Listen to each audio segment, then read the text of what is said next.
Hey guys, tonight we're crawling into a longhouse so dark it makes your blackout curtains look like neon. We're going back to a time when sleep wasn't tracked on apps or sabotaged by glowing rectangles.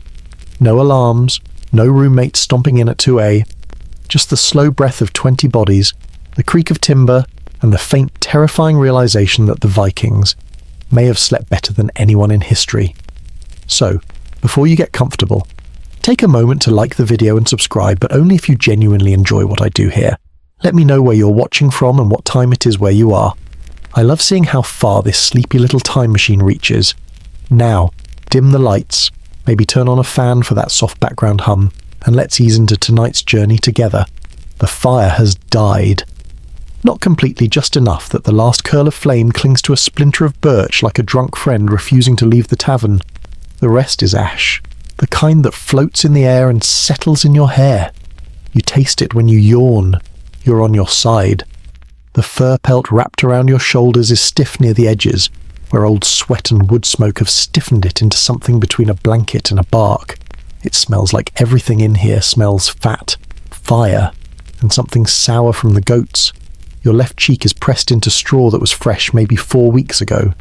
Now it's flattened, slightly damp, and has the peculiar sharp scent of mouse urine, mould, and dust. But it's better than bare wood, better than snow, better than nothing. Your feet touch someone else's. Small toes, warm, probably your cousin's. You know the curve of her heel better than the face of your own father you've spent every winter night since you were 6 sleeping beside her. It's freezing.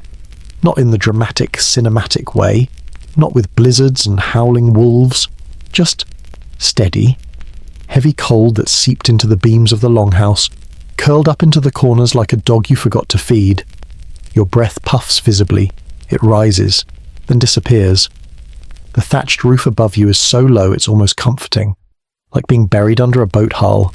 You could reach up and touch the wooden ribs, but you don't. The movement would wake your brother, and his temper after sleep is worse than the storm that took your uncle's boat.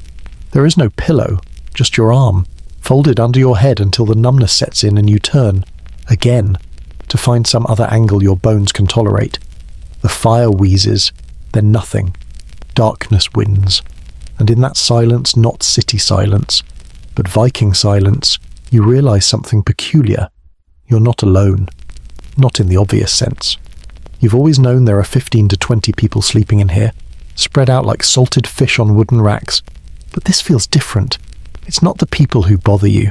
It's the fur. It breathes.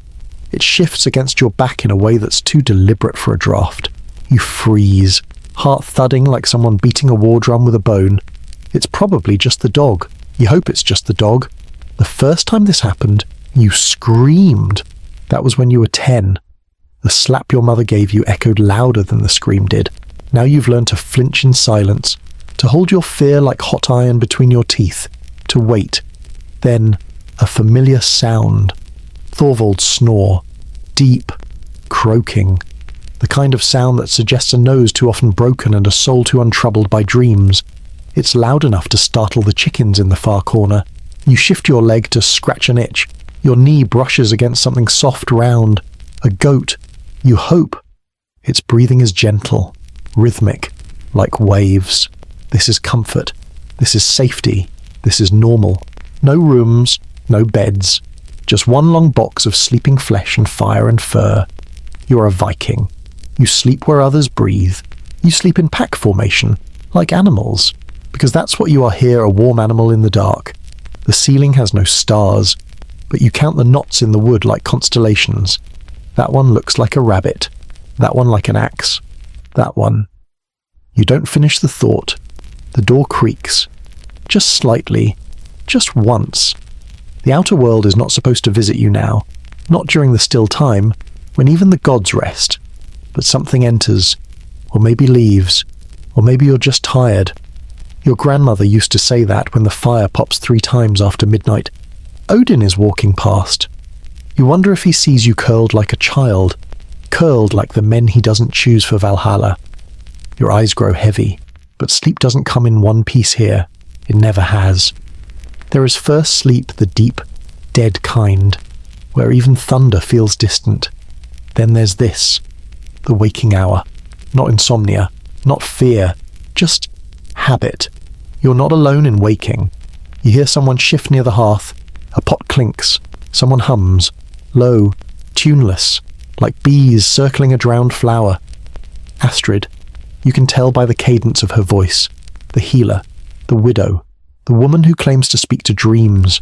She stirs something in a bowl, and the smell wafts toward you. Valerian root, honeydale, birch bark ash, sleep in liquid form. Old sleep. Sleep that came before pills, before clocks, before the idea that sleep had to be earned. You close your eyes again, and the image forms without asking. A black longship drifting over snow, sails lowered, silent as a ghost. You are on it, or under it, or dreaming of it. It doesn't matter. All that matters is that you are not afraid. The fire has died, the fur breathes, and sleep begins again. You wake without fear, not startled, not pulled from some nightmare or sound, just lifted. Like something inside you has gently turned a page. You don't sit up. Not yet. Your eyes barely open, adjusting to the room's endless gradient of dark. Not the digital black of a blank screen, but something heavier, more honest. It's the kind of dark that makes your skin feel porous, like you're soaking in it. The longhouse is breathing, slow and deep, a collective exhale of bodies tangled under fur and straw and skin. You're still curled beneath the pelt goatskin, patched with old repairs. There's a tear near your knee where a chicken once pecked through. The fur smells faintly of salted sweat, smoke, and winter breath. Something stirs near your shoulder, so you freeze. Not out of panic, no. You're used to waking like this. The second waking, Astrid calls it. The old folks just nod and say it's the way of things. You've known it since you were a child, this space between sleeps. Not quite a dream, not quite awake.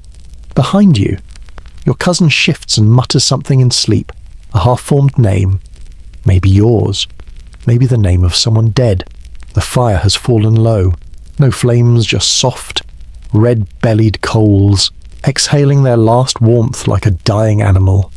You can smell the iron pot even before it boils, a thick, metallic breath that clings to the straw floor. You move, just a little, enough to lift your elbow, prop your body, turn your face toward the hearth. The cold rushes in under the fur, shocking your belly, wrapping itself around your ribs like a wet rope. You gasp. A figure is already awake, moving with the caution of someone who knows exactly which beams creak and where the cold drafts slip in. She doesn't look at you, but you know the shape of her spine, the bun of her hair, the stoop in her shoulders. Astrid. She squats by the coals, feeding them twigs and dry moss. Her breath joins the smoke, and for a moment, she seems more ghost than woman. But then she hums, not a song, just a note, repeating, low, pulsing, animal-like. You know it. Everyone does. It's the tune she hums when she brews the night root. You sit up more fully now, careful not to jostle the furs around you. Your body is stiff, not from pain, but from the inertia of cold, that slow crystallizing tension that sets into joints when the fire has slept longer than you have. The room smells like damp wool, burnt milk, the faint sour tang of feet, and the sweet rot of valerian root in mead, the kind of cocktail that would be a crime in modern hotels. But here it's comfort. Somewhere across the room, someone sneezes. You hear them mutter a curse in the dialect of the far coast. They must be one of the newer arrivals. New people always take a few weeks to adjust, to understand that waking in the middle of the night isn't a problem, it's a rhythm. The longhouse never sleeps all at once. That's a lie the future tells itself. You watch Astrid stir the pot. The steam rises in curls, visible even in the half-dark. You crawl from your bed, bare knees on hard-packed dirt. The cold sears like an insult, but you make no sound. You move like one of the shadows. The room opens wider as you walk. You count the sleeping bodies not by name, but by smell, size, sound. That lump with the whistling nostrils is Thorvald. The massive shape wrapped in two hides and snoring like an ox is Helga's man. The twins by the door always sleep back to back, shivering. You think they like it that way? You pass the chickens. Two cluck in their sleep. One opens an eye. No one truly sleeps alone here. Not even the birds. Astrid looks up as you approach, but she doesn't greet you. She offers you a cup, It's warm in your palms, rough clay, no glaze. A hairline crack runs along the lip. You sip. It tastes like damp earth and old honey, like roots pulled too early, like something that's not quite food and not quite medicine. Your body knows what to do with it. Before the taste even finishes registering, your limbs are already beginning to sink. Astrid doesn't speak, but she hands you something else, a small lump wrapped in linen. You open it. Dried herbs, crumbled to dust. You catch a whiff juniper, yarrow, and crushed poppy stem. Things for the mind. Things that tilt dreams toward vision. Not everyone believes in it, but tonight, you do. You sit by the fire with her, sipping slow, watching the coals sigh. The silence between you is like fabric worn, soft, and old enough to be trusted. She finally speaks, but it's not to you. It's to the house. She says the moon is still full. You glance toward the thatched roof, no window, but somehow, you know she's right. You feel it.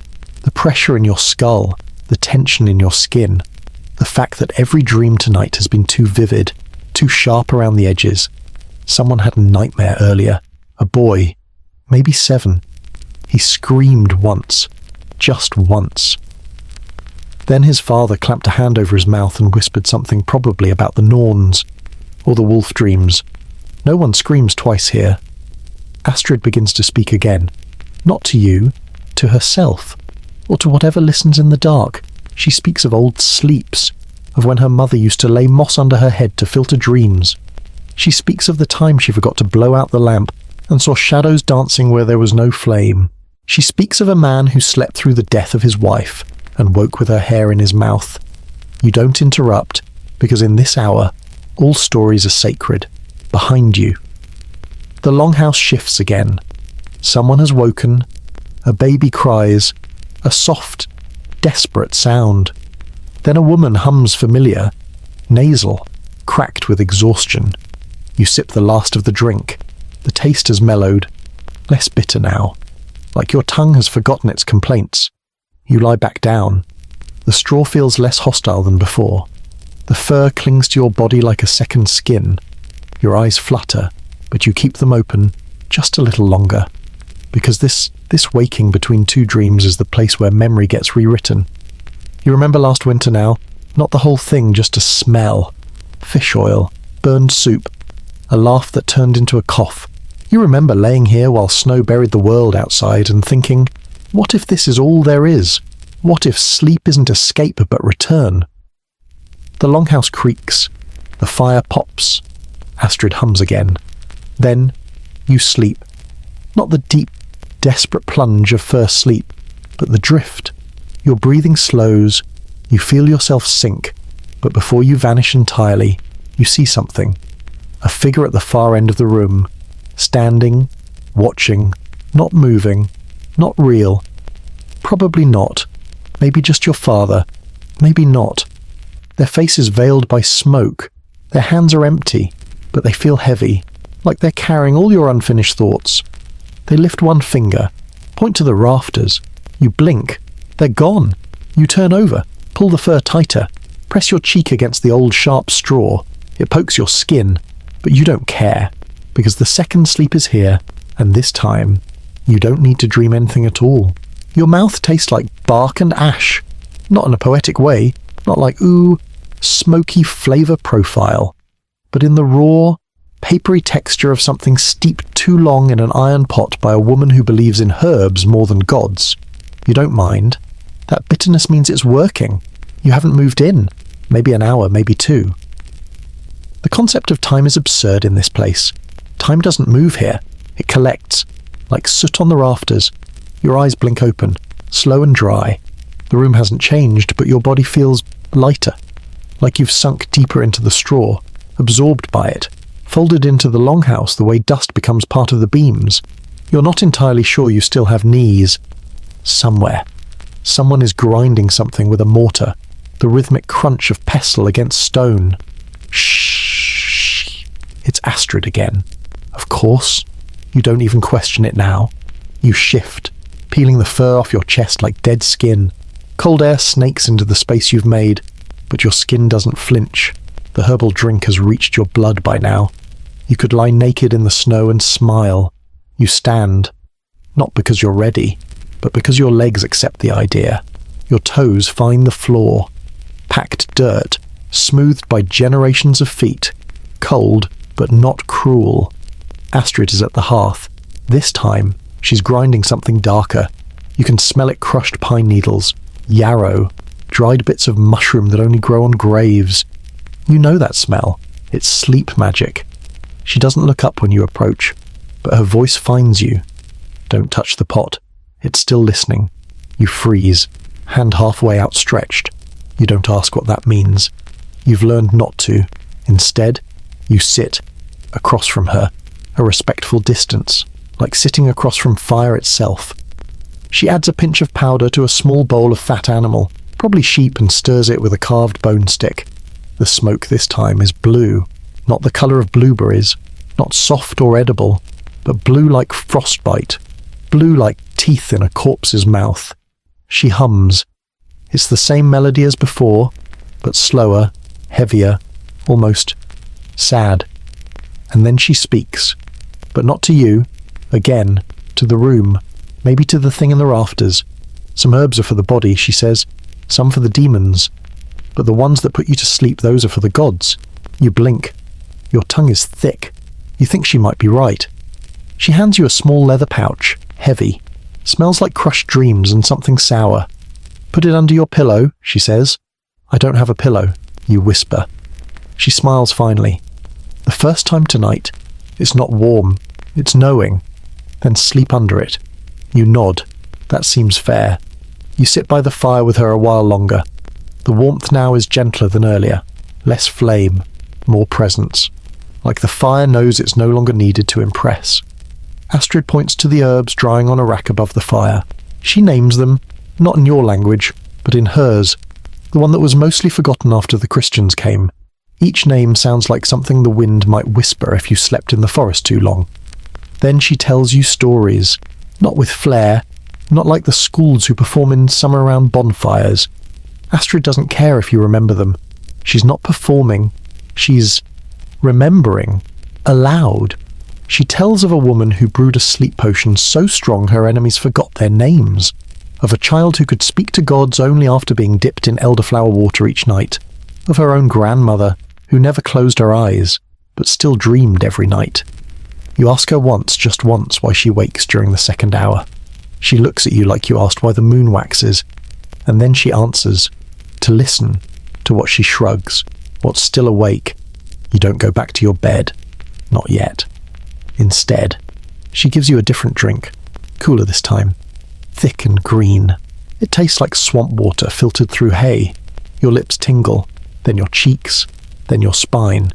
You lie down on the floor, right there, by the fire, with a woven mat under your head and a pouch of something dusty and vibrating under your neck. Astrid covers you with a fur you don't recognize. It's too soft to be sheep, maybe fox, maybe something else. The ceiling above is a constellation of soot stains and cobwebs, but to you, it looks like the night sky turned inside out. You fall, not into unconsciousness, not into sleep, even. You fall into velvet, into deep dirt, into a world where your breath isn't yours anymore, it's borrowed, and something somewhere decides to give it back. You dream, but the dreams are not images, not yet. They're smells, textures, the feel of cold metal against your tongue, the warmth of an unknown hand. You are a bear, you are a tree, you are a child in your mother's arms and an old man digging a hole to lie in. You are all of it, and through it all, there's that humming, low, persistent, like someone calling your name underwater. You wake, but not entirely. Your eyes stay closed. You feel the pouch still beneath your neck, humming faintly, like it's got something alive inside. Or maybe that's just your pulse. You hear someone else stirring nearby, another soul caught in the net of second sleep. You don't speak, you don't move, you breathe. And in that breath, you realize this isn't rest. This is alchemy. This is sleeper's ritual, inheritance, rebellion. You think of modern things, air purifiers, melatonin gummies, sound machines with rain presets. You almost laugh. They're trying so hard to recreate what Astrid does with a bone stick and a fistful of herbs. You shift slightly, A thread of warmth spreads through your gut. The dream lingers like smoke in your ribs. And Astrid hums again. The longhouse is utterly still now. Even the fire has given up on burning and simply glows, smouldering like an old god's eye. Half-lidded, half-listening. You fall again. Deeper. This time, there is no colour, no vision, just weightlessness. And somewhere in the dark, a voice you've never heard says your name, not loudly, just enough for you to wonder who else has been dreaming of me. The darkness here doesn't blink. There are no neon numbers glowing on a bedside clock, no half-open laptop humming with digital ghosts, no passing headlights that wash your walls in momentary daylight. This darkness is older than guilt, older than maps. It's not an absence, it's a presence, and it is, undeniably, watching you. You open your eyes, and for several long breaths, you genuinely cannot tell if they are open. The longhouse holds the dark like it was born inside it. You lie still. The fur is heavy over your chest, damp near your neck from breath, and laced with that permanent sour animal scent. The straw underneath you hasn't softened, it never does, but you've stopped noticing the way it itches. Your body has accepted the trade itch for warmth, prickling for survival. You blink again, still black, still silence, and yet, you know, it's time to rise. You shift your legs out from under the fur, one at a time, cautious not to knock your cousin's bony shin or the sleeping dog curled at your feet. The dog doesn't stir, but its paw twitches once, chasing something it'll never catch. You envy that. The floor meets your soles like stone, a cold so honest it feels like punishment. The kind of cold that would crack modern teeth. But here, it just tightens your spine, reminds you you're alive. You creep through the longhouse with your hands grazing the support beams. The wood is polished smooth by centuries of hands just like yours. This building has never known loneliness. By the door, you hesitate. It's latched, but the latch isn't meant to keep things out. It's meant to keep the wind from rolling through. You slip it open with 2 fingers and brace yourself for the chill. The outside is not chill. It's silence, shaped like cold, air so still it could break. You step into it, and it receives you like the surface of a frozen pond, slow, echoing, sacred. Your breath appears as fog, then vanishes. 1 step forward and the door closes behind you. You're out. Out in the kind of night modern humans forgot. A darkness not diluted by cities, not fractured by car beams or porch lights or airplane strobes blinking from impossible altitudes. Out here, the only light is the one the sky gives you. And tonight, it gives you everything. The stars are an insult. Too many. Too sharp. Like someone shattered a mirror in heaven. You stare up. Your pupils widen. Widen. Widen. They accept the sky with the hunger of someone who has lived too long under ceilings. The moon is slim and crooked. A suggestion, not a command. And the snow, yes, the snow. You hadn't noticed it falling before. But now it's on your sleeves, your eyelashes, your tongue. Soft flakes, steady, without wind. Not enough to bury, just enough to hush. The world is so still you can hear your pulse in your jaw. You cross the compound, careful not to wake the chickens in their wooden crates. They dream of worms, probably. You reach the lookout post and sit flat stone, old and weathered, warmed slightly by the body of whoever sat before you. Maybe Astrid, maybe no one. The rock drinks your heat quickly, greedily. You let it, you sit, and you watch. Here's the truth that no one tells you: the body was never meant to sleep in one straight line. Not for 8 hours, not between 11 p and 7 a. Not boxed in by clocks. That idea is younger than glass windows. Your ancestors knew better. They slept like the earth breathed. First sleep, then waking, then second sleep. And in that middle hour, the one you're in now, life happened. Not chores, not screen time, not emails, but conversation, brewing, sex, prayer, stories that only made sense in the dark. Astrid says this is when the soul stretches its legs. You're starting to believe her. You think of your father, the way he used to rise during the second hour, no matter the season. He'd sit by the fire, drink fermented birch sap, sometimes carve, sometimes just stare at the coals until they formed pictures he never described. He said it helped him digest the day. He said only fools trusted sleep to do the work alone. You stretch your legs, your joints crack, loud in the silence. A fox yips far off in the trees. A single owl answers. Then stillness. Again. You press your palms to the stone, lean back, and look up again. The stars are different now. Not in position, but in mood. A shift in your perception. They seem closer, more intimate, like freckles on the face of something leaning toward you, and you close your eyes, and in that second, you understand why modern sleep is never deep enough, never generous, because we have replaced this full darkness, this stillness, this exposure to stars and ice and internal silence with humming wires and blue light. We've robbed our own brains. Melatonin isn't a gift you swallow, it's a tribute the darkness grants you when it sees you've earned it. When you've stared into the void and let it blink first, when you've turned off not just your phone, but your noise, your shame, your ambition. That's when the sleep comes. The real kind. The Viking kind. The door creaks behind you. You don't turn. You already know who it is. Astrid. Again. She always finds the awake ones. She sits beside you. Not too close. Not too far. She carries no lantern. She doesn't need one. You can smell her even before she speaks juniper oil, pine sap, a faint sharpness of dried sweat and fox fur, a smell of someone who never left the earth. She passes you a cup, is made from horn, polished and worn smooth from decades of midnight hands. You drink. It tastes like sour root and snowmelt, like boiled soil, like medicine your body doesn't argue with. You hand it back. She doesn't smile. She never smiles when you drink. Only after, she says, softly. It's cold enough for sleep to stick tonight. You nod. She means your dreams won't wander. She means you won't wake hollow. She means the kind of sleep that holds you. You rise. She doesn't follow. You walk back to the longhouse alone. Inside.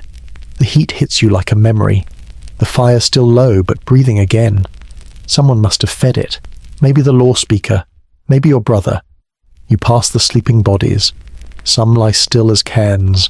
Some twitch. One child hums in their dream, a soft song of nothing. You find your straw mat. It's still warm. You settle. Pull the fur back over your shoulders. Tuck the pouch Astrid gave you under your neck.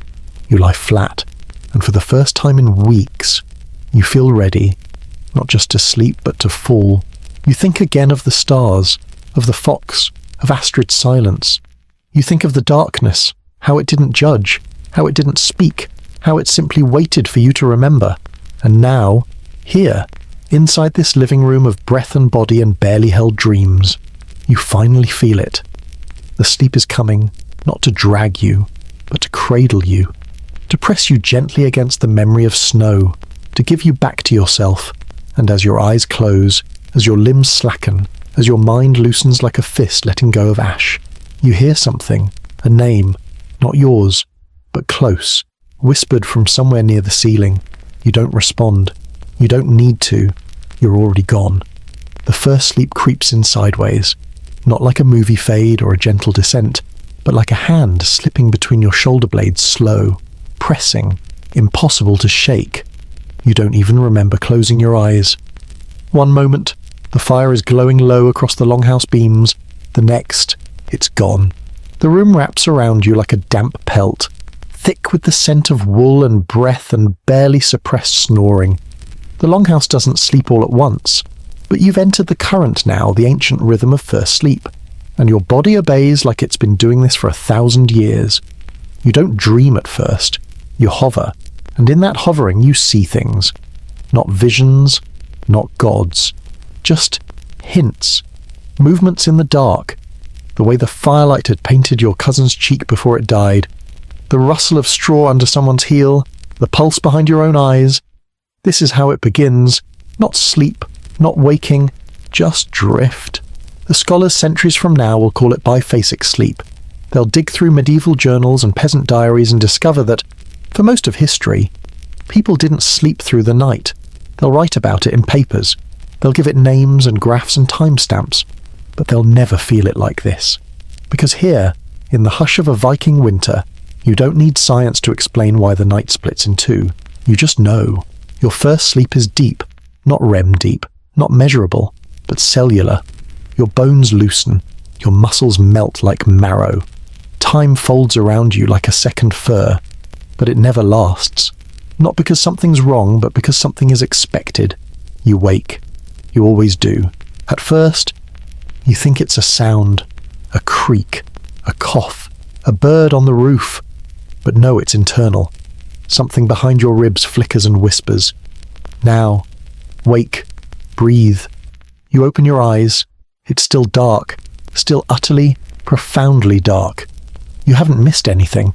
You're in the middle, the holy in between, the hour of ghosts. No one taught you to fear it. That's the strange part. In modern life, waking at 2 brings panic. You check the clock. You worry. You count how many hours remain until your alarm. You wrestle your own body, try to force it to obey. But not here. Here. In this world, you're supposed to wake. The fire is low. The coals glow dull red, like the dying eye of something too old to name. The smoke drifts upward and curls along the beams like a slow, contented spirit. You hear someone across the room shift, then silence, then a breath. Not your own. It's too slow, too full. It belongs to someone ancient. You turn your head slightly, not enough to be seen, just enough to listen. It's Astrid, of course. She's seated again by the hearth, cross-legged like a child or a monk. Her back is straight, her hands rest on her knees. She's not brewing tonight. She's waiting. You wonder if she ever sleeps, or if her sleep happens somewhere else, between places. Like birds rest mid-air. She doesn't move, but she speaks. Not to you, not really. To the house, to the rafters, to the fire. They're listening tonight. She murmurs. You don't ask who. You don't need to. You sit up, slowly. Your muscles complain, but not in protest. More like You're here again. You adjust your fur, now half frozen near the edge, and crawl toward the hearth. You join her. She doesn't turn, just passes you a bowl. It's warm. You lift it to your lips. It tastes like wood ash and old apples, like something forgotten in a cellar. You drink, because that's what you do. Because in the hour between first and second sleep, drinking is how you agree to keep dreaming. Astrid finally looks at you. Her face isn't tired. It's used, like a stone shaped by weather. Her eyes gleam in the half-light. Dream anything yet, she asks. You think. You remember the frozen lake, the faceless figure, the voice that said your name but not in your voice. You shake your head. Not yet. She smiles. Then you're close. She tells you something strange. That first sleep is when your body begins to decay. Not in a bad way, in a preparation way. Like softening fruit before a stew. Like loosening teeth before death. Don't fight it, she says. Let it rot. The good rot. The kind that feeds. You nod. It makes no sense. But also all the sense in the world. Around you. The longhouse breathes. Someone murmurs in their sleep maybe a name. Maybe a prayer. The fire pops once. You flinch. Astrid doesn't. She leans forward and draws something in the ash with her finger. A symbol. A spiral. A rune. You glance at it too late. It's already fading. Was that for protection, you whisper? She shakes her head. No. It was a mirror. You return to your place eventually. The drink has warmed your belly but made your skin colder. That's how you know it's working. The dog has taken your spot. You nudge it with your knee. It groans, then rolls. You curl under the fur again. But this time, you don't curl tight. You lie open, arms loose, legs splayed. This is how the dead sleep. This is how the soul gets room to rise. Your breath slows, and now the dreams come. Not all at once. Not in a story, but in flashes. A woman with empty eyes weeping in a hall full of ravens. A ship on land. A bowl that fills itself with ash. A child with your name who laughs like your father. You accept them. You do not question. Because first sleep gives you glimpses. Second sleep gives you understanding. And in between, you make the choice to return. Your lips part. You whisper something. You don't know what it is. Maybe a thank you. Maybe a name. And then you sleep again. For real this time. For deep this time. Because the longhouse still holds you. Because the darkness still wants you. because the first sleep is over, and the second is when you become something else. You wake to a cough that isn't yours, not sharp or startled, just a low, habitual bark of someone whose lungs forgot to thaw properly before they spoke. It echoes once, muffled by wool and fur and the thick, moist air of the longhouse. You don't sit up. You don't need to. The sound tells you everything. You're not alone. Of course, you never were, but now you feel it. 23 people, 1 dog, 2 goats, 3 chickens, and a mouse somewhere near the back wall that only reveals itself after second sleep begins. They're all here, all breathing together. You shift under your fur, and immediately the air touches your skin like a warning. The cold is more personal now, like it knows you by name. You pull the cover tighter, but it's not enough. So you roll over slowly, carefully, until your back presses against another body. You're not sure whose, and it doesn't matter. The warmth is immediate, instantaneous, not just heat, but presence. Their back rises and falls with your breath. Or maybe it's the other way around. The 2 rhythms sync, a double heartbeat. You're now a living part of the house. The longhouse is not built for privacy. There are no partitions, no thick doors, no my space or yours. What you have is a platform, maybe raised half a foot from the packed dirt floor, lined with wool sacks, straw, folded cloaks, old furs, and the smells of everyone who's ever slept here. Sweat, ash, meat fat, wet wool, baby spit, sex. There's no escaping it. And again, it doesn't matter. Because here, intimacy is not optional. It's survival. The man beside you snores like a drowning bear. The woman 2 feet away whispers into sleep, lips moving in the rhythm of an unfinished song. Someone mutters a curse. Another laughs, suddenly high and short before falling silent again. A dream leaking into sound. You think of your bed in the future, alone, clean, separated by walls, wires, and algorithms promising sleep hygiene. You think, how did we decide this was better? Because here, in the cave of breath and blanket and shared exhaustion, you're not alone with your thoughts. You're part of the night animal. There are rules, of course, unspoken, but ironclad. Don't shift too loudly. Don't speak unless it's real. Don't wake a child unless you want to deal with the mother. If someone reaches out for warmth, you give it. If someone starts crying in their sleep, you hum even if they're not yours. It's not affection, it's common sense. You once asked Astrid how she manages to rest with so many people so close. She shrugged and said, "Same way you breathe when others are breathing." It wasn't poetic, it was mechanical, like rowing through night. The dog shifts. You feel its claw press into your ankle. You don't move it. You hear the wet click of its mouth, a swallow, a grunt, then silence. Again, the rhythm returns. You think of the warmth pressing into your back. You imagine it's your brother, or your mother, or no one you know. It doesn't matter, because you're not here to name things. You're here to melt into them. Privacy, you realize, is an invention of abundance, a luxury of heat and space and wealth. Here, bodies are currency, and warmth is its interest. The more you have around you, the more you get to keep your blood moving. You'd never say it aloud, but this is what modern people are missing, are not silence, not darkness, but proximity. You shift again, not to flee, but to sink deeper. You inhale and someone's hair is in your face, coarse, smells like smoke, lard, and salt. Not pleasant, not terrible, just true. You breathe it in like medicine. A baby wakes somewhere near the back, not with a wail, just a small complaint, the sound of being too warm or too cold or too empty. There's a rustle of fabric, a mother's breath, the slosh of milk from breast to mouth, then quiet. The baby's rhythm joins the choir. You remember stories, told by old men whose eyes never closed fully, even in sleep. They claimed to dream of battle, of gods who slept in the stars and watched through the smoke holes in the ceiling.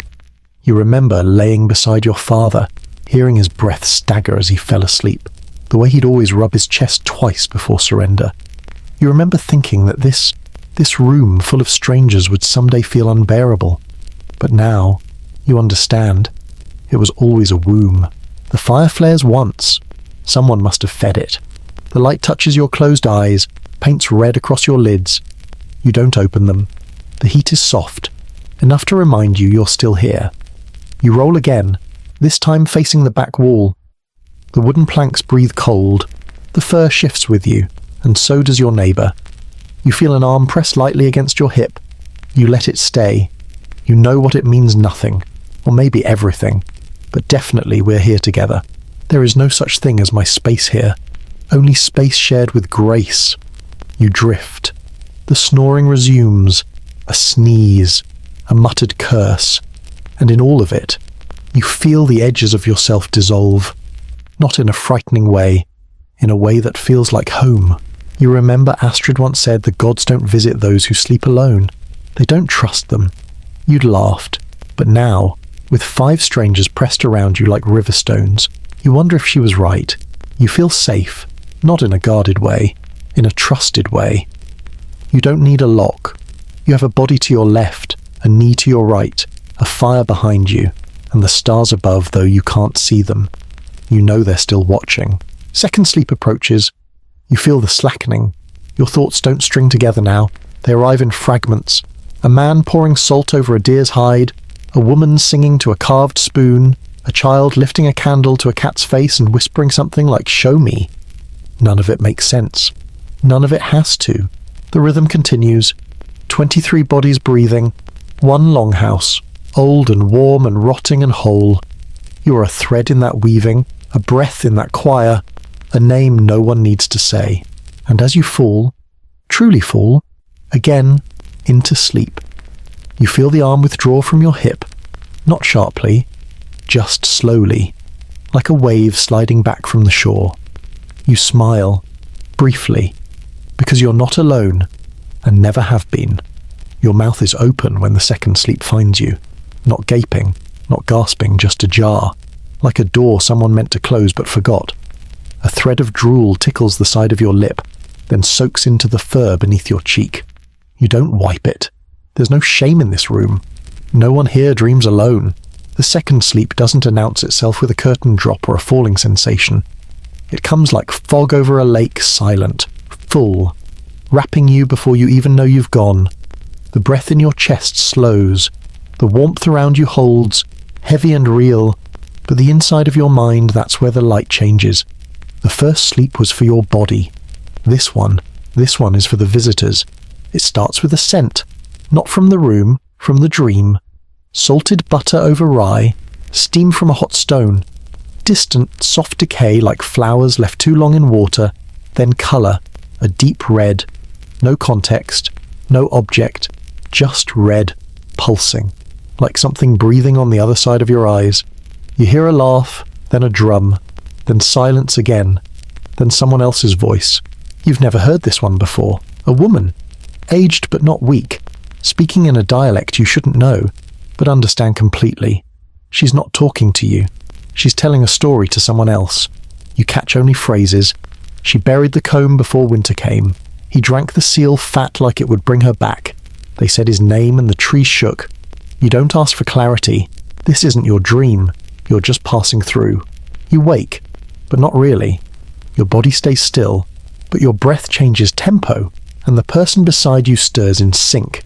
You realize they're dreaming too. You wonder, briefly, is it the same dream, and if it is, who dreamed it first? Vikings didn't believe dreams belonged to individuals. Dreams were public property, communal warnings, shared omens, uninvited prophecies passed around like horn cups at a feast. In the morning, the longhouse would buzz with them. Not in shame, not in embarrassment over strange images or personal anxieties, but with reverence.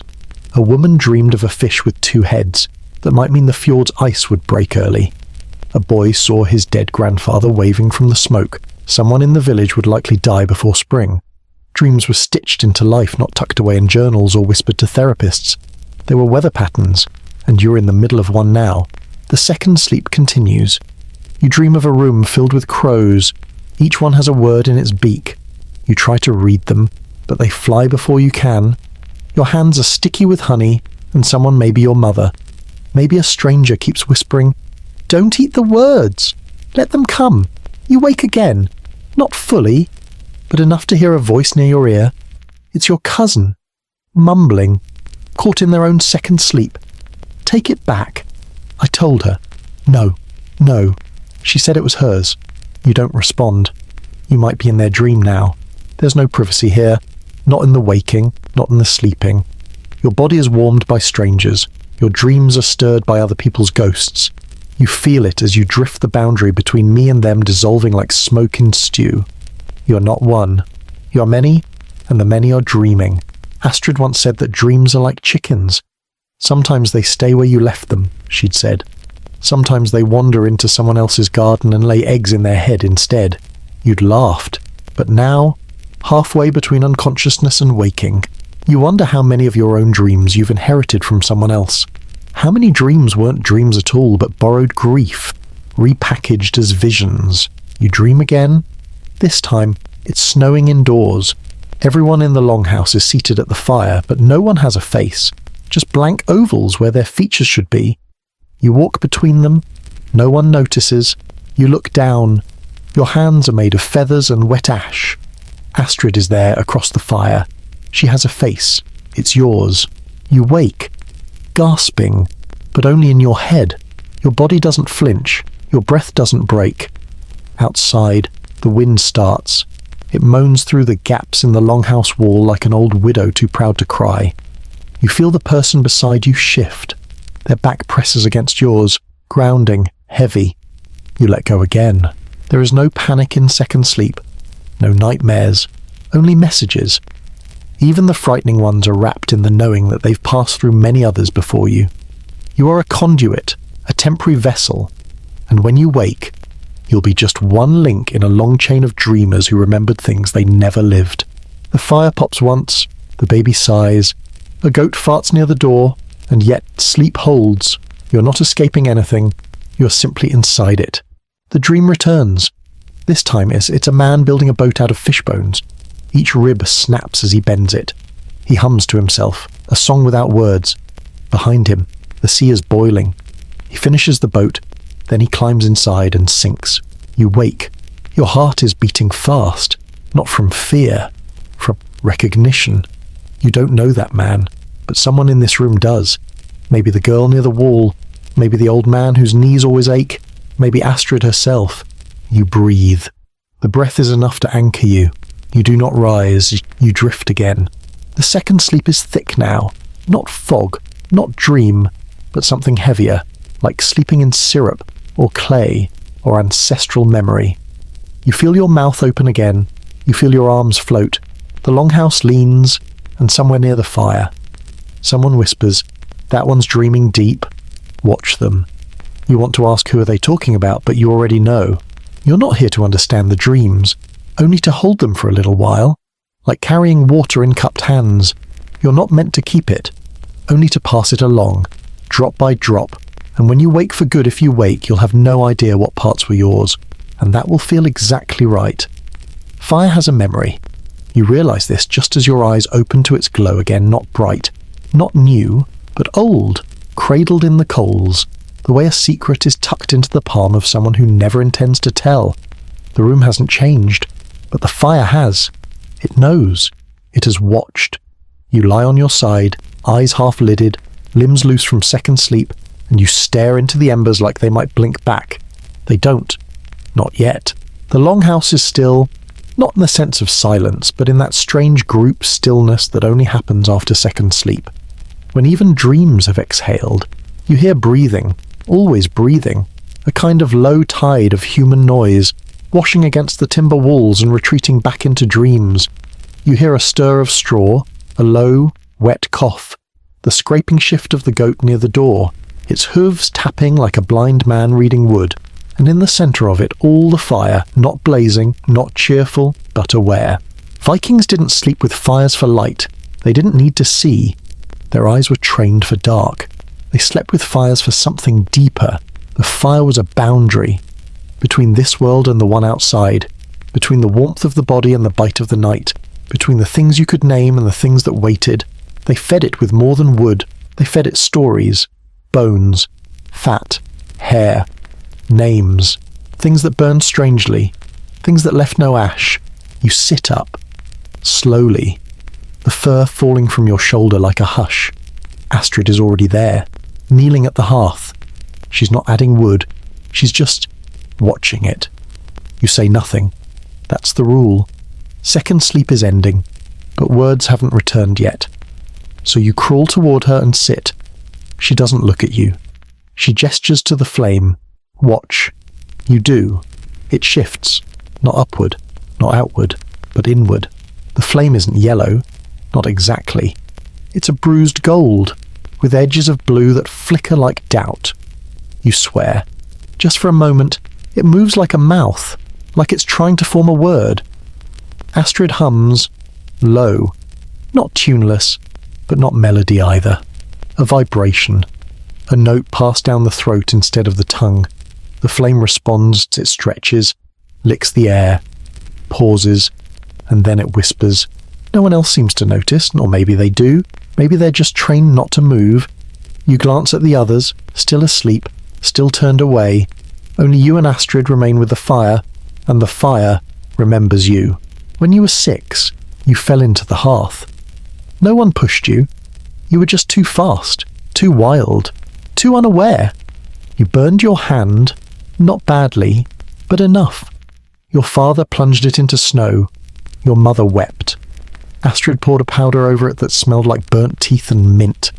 The scar is still there. You show it to no one, but the fire knows. It wants something, Astrid murmurs. You nod, what she shrugs. It never says, just asks. You lean closer. You don't expect words.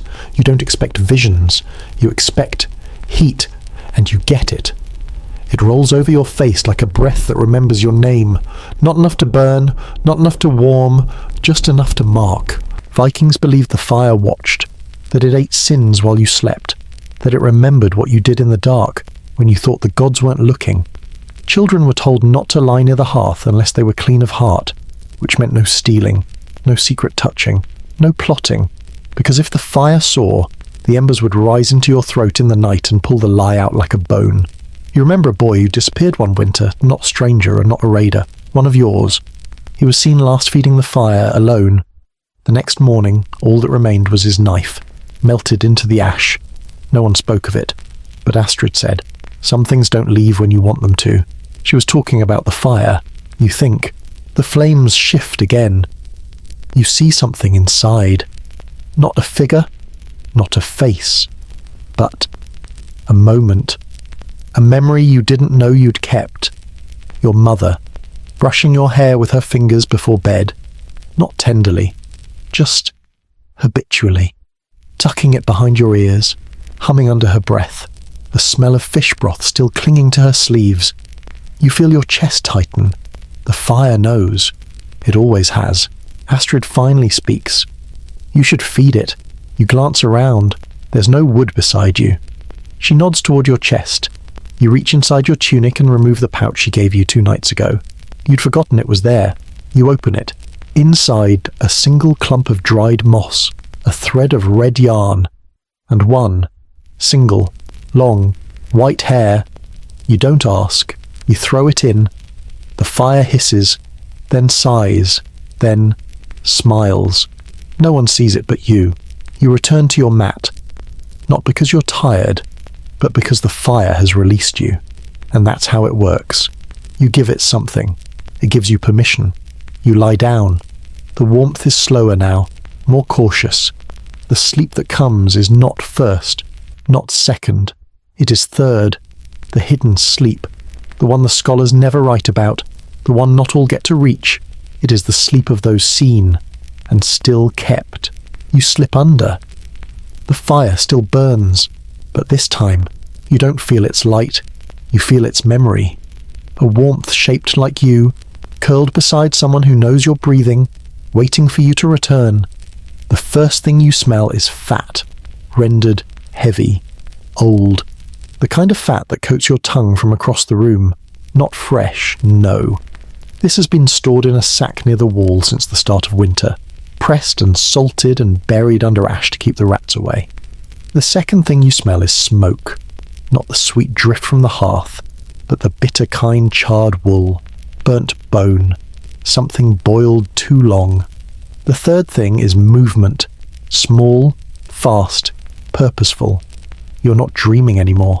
You wake slow, your limbs still soggy with sleep, and listen.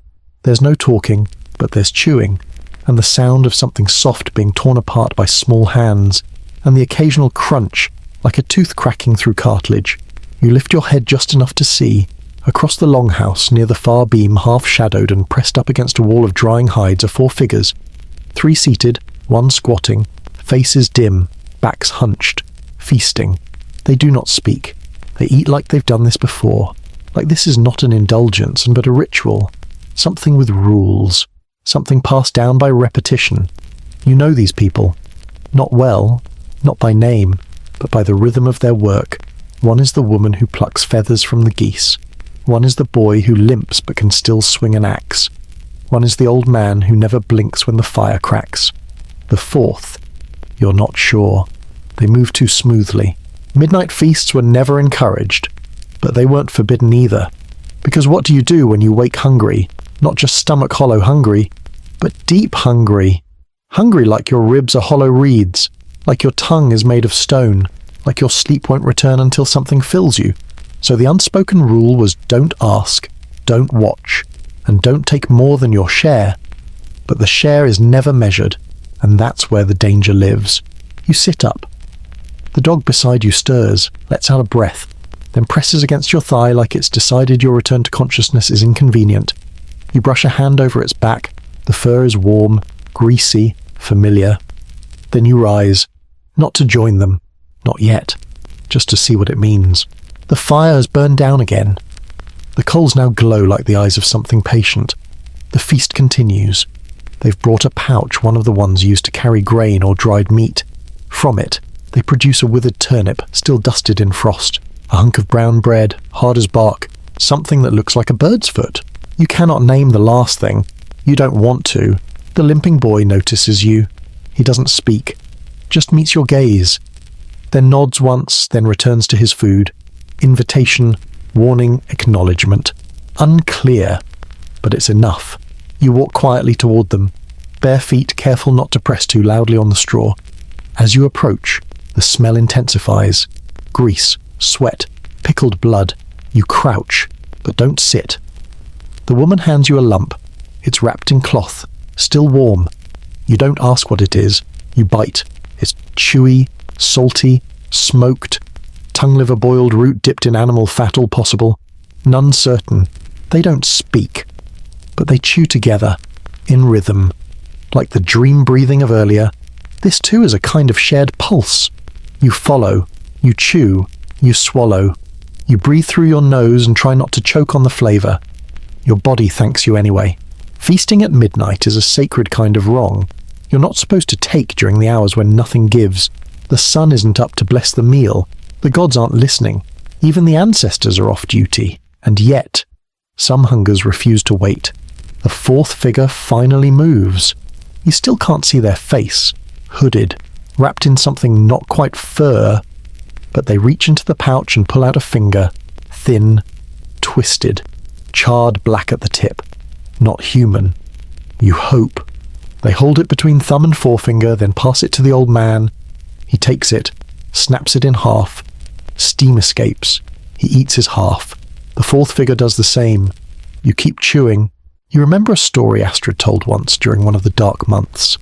That if you eat in the wrong hour, the food binds you to what else is awake, and not everything that's awake wants your company. You glance toward the far end of the longhouse. Everyone else is still asleep, still breathing in that synchronized, peaceful lull. It feels wrong to be apart from that, but the hunger was louder. And now that you've eaten, you realize something strange. You are not full, but you're no longer yours. The boy with the limp finishes his meal and wipes his mouth with the edge of his sleeve. He looks to the woman. She nods. He rises. They all do. You rise with them, not by choice, by gravity, by obligation, by something unsaid. They don't speak, but they walk toward the door. The fourth figure unlatches it. The wind slips in like a whisper, and then they're outside. You stay. You don't know why, but your knees lock. Your breath thickens. Your stomach swirls. The dog at your side growls. Not loudly, but enough. You sit back down. The wind whistles. You do not eat more. You do not speak. You do not look at what's left in the cloth. You return to your mat. The fur is cold now. You lie beneath it and stare at the ceiling. The rafters are still. The coals pulse. The taste of unknown meat clings to your molars. You close your eyes. You don't dream. You digest. And somewhere, outside, the fourth figure walks through snow that remembers too much. You wake to silence, not the peaceful kind, not the hush of a good night's rest, but a silence so thick it presses on your chest before your eyes even open. You know immediately the fire has gone out. Your breath condenses in the air. It hovers there like a ghost unsure of where it belongs. The longhouse is frozen, though not in temperature alone. There's something else, something unmoving, unbreathing, unblinking. You lie beneath your fur, listening, counting the sounds that should be there, the wheeze of old Bjorn, the soft snoring of the child near the wall, the dog's twitchy yips as it dreams of running. None of it comes. The breath you draw feels borrowed. You push yourself upright. The fur clings with static and cold, and a thin trail of frost detaches from your collar. Beneath your feet, the dirt floor stings, not just from cold, from wrongness. You look toward the hearth. Dead. A pile of greying ash and the collapsed skeleton of last night's fire. No coals, no hiss of buried embers, just the smell of burnt cedar and the faintest sourness of sweat-soaked smoke. You kneel beside it and press your fingers into the heap. Cold, as though it died hours ago, as though it was never warm to begin with. Someone has left the door open. It's not wide, just cracked, an inch or two at most. But it's enough. Enough for air to crawl in like a spy. Enough for snow to lace the floorboards. Enough for something else, too. You rise and walk slowly to the door, each step bringing with it a deeper sense that you're not alone, that something else has already come in, that maybe it has always been here. The cold outside is not the same as the cold inside. This is not weather. This is presence. The snow has no sound. It falls in vertical lines, each flake drifting downward as if tugged by invisible thread. You step through the threshold, barefoot, breath puffing white and wide. Your skin tightens, your vision sharpens. The world is still. There are no tracks in the snow. But you know someone walked here, or something. You follow impressions, not footprints, not disturbances, just slight variations in texture, where the snow lies as though it had briefly remembered a shape. You follow those faint threads beyond the longhouse, into the trees. The forest is not dense, just enough to block the horizon, just enough to make you wonder if you've gone too far. You pause beneath an old pine whose branches hang like tired arms. The air is warmer here, but only slightly. The silence deepens, and then, above you, the rafters of the sky begin to creak. No wind, just the sound of something weighty shifting high above where no beam should be. You tilt your head, squint upward, branches, sky, movement. Then you see it the faint outline of something crawling from one treetop to the next. Not a man, not quite. Longer, thinner, wrong-jointed. It pauses, as if aware of your eyes, then vanishes without a sound. You turn back. The longhouse should be visible. A shadow in the white, a line of smoke, a door you left open, but it's gone.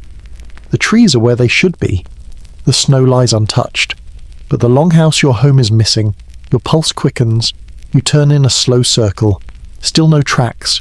Still no sound. Just white and the memory of heat. Then, a figure. It stands between two trees, cloaked in nothing but shadow. You can't see its face, or its hands, or its feet. Only the space it denies. Only the snow it refuses to touch. It does not move. You do, not toward it, but sideways. Your body choosing instinct over sense, and when you blink, it's closer, still not moving, still not breathing, just waiting, like it always has, like it belongs here more than you do. You whisper a name, Astrids. It comes out in a puff, frozen and forgotten by the snow. You take another step back. The figure doesn't follow. It doesn't need to. It's already behind your eyes now. Then, warmth. A flicker of orange in the corner of your vision. You turn, and there it is, the longhouse. Returned. The door now shut. Smoke rising again. You do not question it. You run. Each step punches through snow, numbing, silencing, erasing. You reach the threshold and nearly fall through. Inside is dark, but familiar. You hear breathing, soft, steady. You shut the door, not gently. The click echoes. Something outside stops breathing. The fire is lit again. No one seems to have stirred. You crawl back to your place, shivering, soaked. The fur has been moved. Someone let you go. Someone wanted you back as you drift. Your fingers still tingling with snow. You feel it again. The ceiling above, a rafter, a shift, a weight. The gods are still walking, and they are listening. Sleep doesn't return easily. It lingers at the edge, just out of reach, as if unwilling to join you after where you've been. You lie still, eyes open, watching the underside of the rafters glow faintly with firelight. They creak again. This time, not from footsteps, from breath. You swear you hear something. Inhale. Deep, slow, patient. It doesn't belong to anyone on the ground. You cover your ears. It continues. Then a voice. Not spoken, not heard, simply understood. You brought snow inside. You blink. It repeats. Not louder, but closer. You brought snow inside. You try to speak, but your throat is dry. The rafters are empty, and yet not. You pull the fur over your head. The fire crackles once louder than it should. Then silence, but not peace. The kind of silence that waits, that keeps time with breath, that remembers where you've stepped in the morning. No one mentions the door. No one speaks of the fire that died, or the frost that crept in, or the figure between the trees. They just move, stretch, cough, scratch, rise. Astrid looks at you and holds your gaze longer than usual. She knows. But she says nothing. Instead, she hands you a carved bowl of broth, thin, hot, metallic. You drink it in silence. Outside, the snow glows too white. No wind, no storm. Just attention. You watch as the others shuffle through their routines, feeding goats, scraping bowls, repairing straps. But something's different. Their feet avoid the threshold. No one stands near the door. It takes you hours to realize they all woke knowing. Not what happened, but that something was taken out into the snow, and not everything returned. Later that day, you find a ribbon tied to the rafter above your bed. It wasn't there before. It's not yours. Thin, red, frayed at the ends, smells faintly of pine smoke and something older. You reach for it. Astrid stops you with just a look. She shakes her head once. You leave it. That night, you don't sleep deeply. The fire stays lit, overfed. The longhouse breathes heavier. You dream of footsteps on snow that doesn't exist, of rafters made of bone, of a mouth behind the stars, whispering names you've forgotten how to pronounce. When you wake, the ribbon is gone. In its place, a small pile of ash. It smells like silence. The others still won't look at the ceiling, and you no longer ask why. There are gods in the rafters, not the kind carved into prowheads or painted on shield backs, not Odin with his ravens, nor Freya in her chariot. These gods don't have names. Or if they do, no one who said them ever woke up warm again. You stare at the beams above your head, thick, blackened by decades of hearth smoke, gnarled like old fingers. You've counted them 100 times on sleepless nights, but tonight they look different, longer, bent, like they've shifted ever so slightly. Not a lot, just enough for your body to notice before your brain does. There's something up there again. You hear it, not footsteps, not creaks, not even breath. Just the sensation of being watched by something that never blinks. You pull the fur tighter around your shoulders and whisper to no one. I didn't mean to wake them. The fire doesn't answer, but it flinches. You rise from your mat. There are 17 others asleep in the longhouse tonight, or pretending to be. No one ever admits they're awake. That's part of the pact. To admit wakefulness is to admit noticing, and to notice means it might notice you back. The floor is cold. Your souls press into it like they're testing for answers. You walk past Bjorn, who twitches once beneath his fur. His hand clutches the carved bone amulet he never lets go of, even when butchering elk. Astrid lies motionless, her braid undone, stretched across her neck like a rope waiting for purpose. You move toward the centre of the house. The hearth is burning, but barely. A crackle now and then, a pop like knuckles under tension. Above you, the rafters hum. Not a sound, really, more like a pressure, a weight in the air that never fully lands.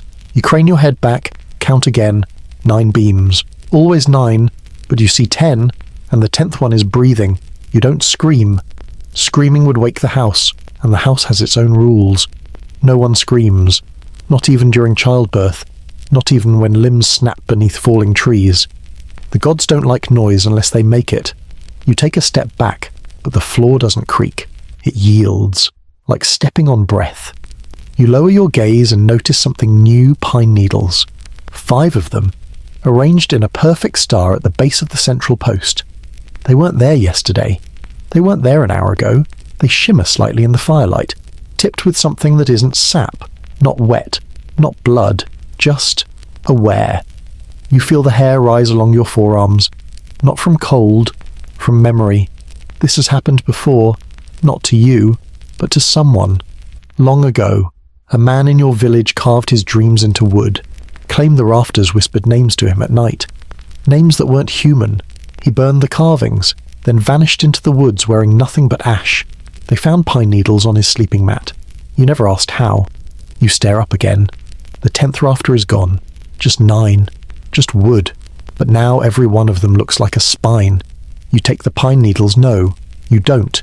You reach, then stop. Your fingers hover, twitch, retract. Something unseen curls behind your ribs and tightens. You know touching them would make a sound, not with your ears, but with your name. The part of your name only the gods remember. You leave them. You return to your mat, but you don't lie down. Instead, you sit and watch the fire. The flame moves oddly, folding in on itself, stretching like it's unsure how tall to be. Then someone stirs, not a sleeper. Astrid. She's awake, sitting up, looking at you. She nods once, then gestures upward. You don't need to ask what she means. You both heard it, both felt it. You mouth the words. It moved again. She doesn't answer. She doesn't have to. The gods are walking again. In the morning, someone finds bark shavings under the table. They look like whittling scraps, but no one's been carving. Not yesterday. Not this week. They lie in a pile like they were arranged, not dropped. Symbols carved into them. Spirals.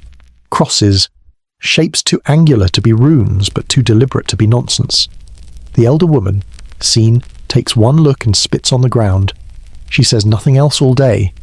The others move carefully. No one steps under the rafters without muttering a prayer. One boy, Eric, accidentally bumps his head on the centre beam. He cries, but not from pain. You hear him whisper later, "It tasted like metal." You don't ask what that means. You remember the smell of the pine needles, not sap, not rot, old teeth. That night, no one speaks. The longhouse settles early. The fire is fed until it dances like it's trying to convince something not to come inside. The 10th rafter is back, and now it drips. You dream of rope, not binding, spinning, a wheel of braided fur and tendon and hair, all stretching across the ceiling like a loom turned upside down. In the centre, an eye. It doesn't blink. It doesn't need to. It sees you wake. It sees you breathe. It sees every thought you almost had, but were too afraid to finish. You wake gasping. The fur is soaked. Astrid sits across from you, hands in her lap, holding something. It looks like a bone. Small. Polished. It glows faintly, the way firelight clings to oil. She doesn't say a word, but she doesn't blink either. You realise she's sitting under the 10th rafter, and she's not cold. You crawl toward her, slowly, quietly. When you reach her, she holds out the bone. You hesitate. She says only this: "They remember when we forget. That's why they come." You take it. It burns. Not hot, not painful, just known. And now it knows you back. You sit beneath the rafter. The others are asleep, or pretending. The fire is low again, but this time no one feeds it. The cold is accepted, even welcomed. It muffles questions. You stare up. The 10th rafter breathes in, then out, slow, steady. a rhythm you could almost match.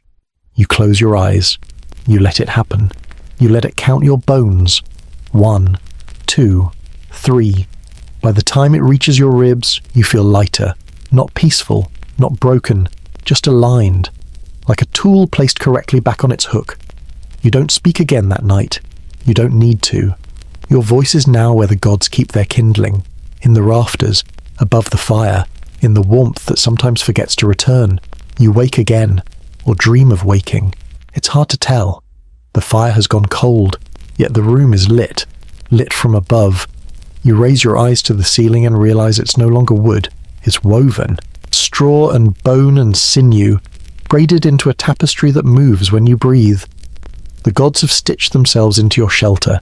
You hear them in the walls, not voices, movements, the rustle of old feathers, the soft suck of moss pulling back from stone. The sigh of stories before they're born. There's something written on your arms, not ink, not dirt, a message in ash and oil. You trace the symbols and understand they've always been here. Not watching, not waiting, simply dwelling. Long before the beams were set, long before the fire was lit, even before the first cradle carved from tree root, they lived in the breath between rafters. And now you've breathed them in.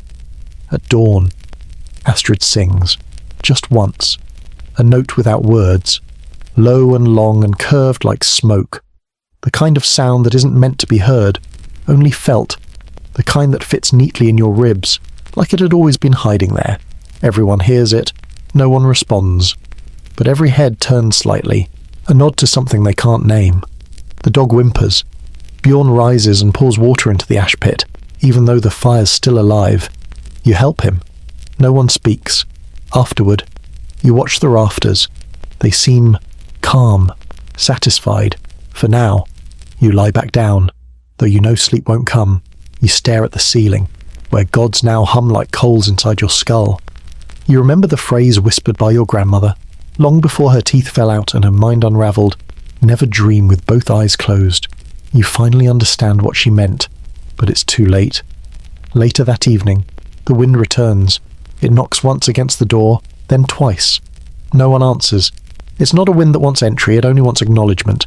You rise, not alone. Astrid follows. So does Bjorn. The three of you approach the threshold and kneel.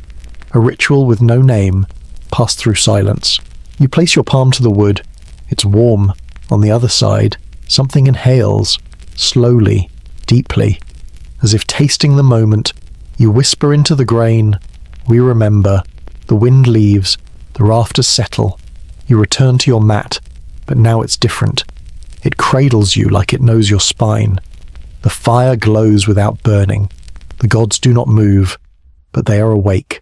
And now, so are you. Forever. The morning doesn't arrive. It seeps in, slow and heavy, like the last breath of something that hasn't yet died. You lie still under your fur, eyes half closed, body unsure whether it belongs to sleep or waking.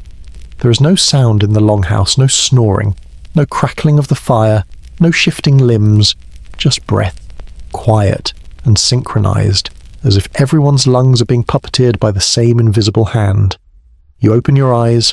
The rafters are different, not visibly, not tangibly, just different in the way a face feels unfamiliar when its owner has died. Still made of wood, still blackened with smoke, still exactly 9 of them. But one of them doesn't blink when you do. You sit up slowly. No one else does. No one stirs. You scan the room, bodies line like spoons in a drawer, mouths slightly open, eyes fluttering beneath their lids, dreaming or remembering.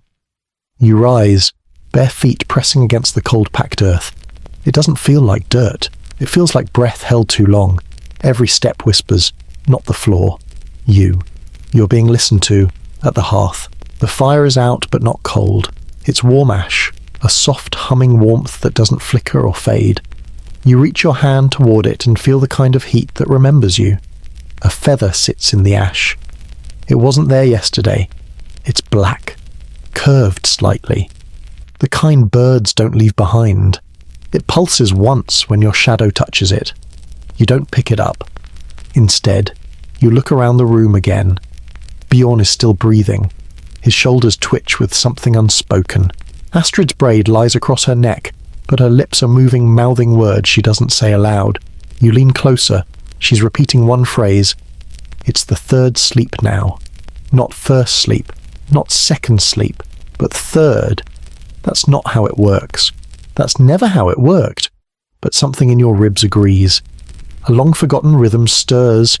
3 sleeps, 3 doors. The last one opens in silence. Astrid's eyes open slowly. She doesn't look at you. She looks above you, at the rafter that still hasn't blinked. You don't turn to look at it.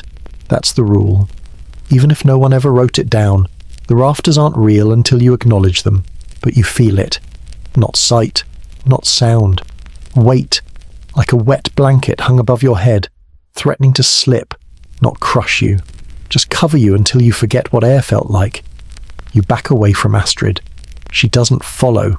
Instead, she rises and walks toward the door. Not the front door, the little one in the back. The door no one uses except in births and deaths. It's already open. Cold pours in, but doesn't touch her. Her feet leave no prints. Her breath leaves no fog. She turns to you, her voice low and bright like ice catching moonlight. You don't have to follow, she says, but you will. You step toward her before you've even decided. Behind you, the others remain still, but the silence feels heavier. They're watching, not with eyes, with memory. The air outside isn't air, it's thread. Fine, translucent, weightless threads that stretch from tree to tree, from snowflake to breath, from your mouth to something just out of sight. They hum when you walk through them. Not a warning, a recognition. You follow Astrid to the edge of the clearing, where the pine trees lean inward like conspirators. Their needles are slick with frost, but none of them fall. You hear the crunch of earth beneath you. But when you look down, the ground isn't there. It's not gone, just forgotten, replaced by something older. You remember stories the elders whispered while stirring blood into stew, the forest that grows inside the breath of a god.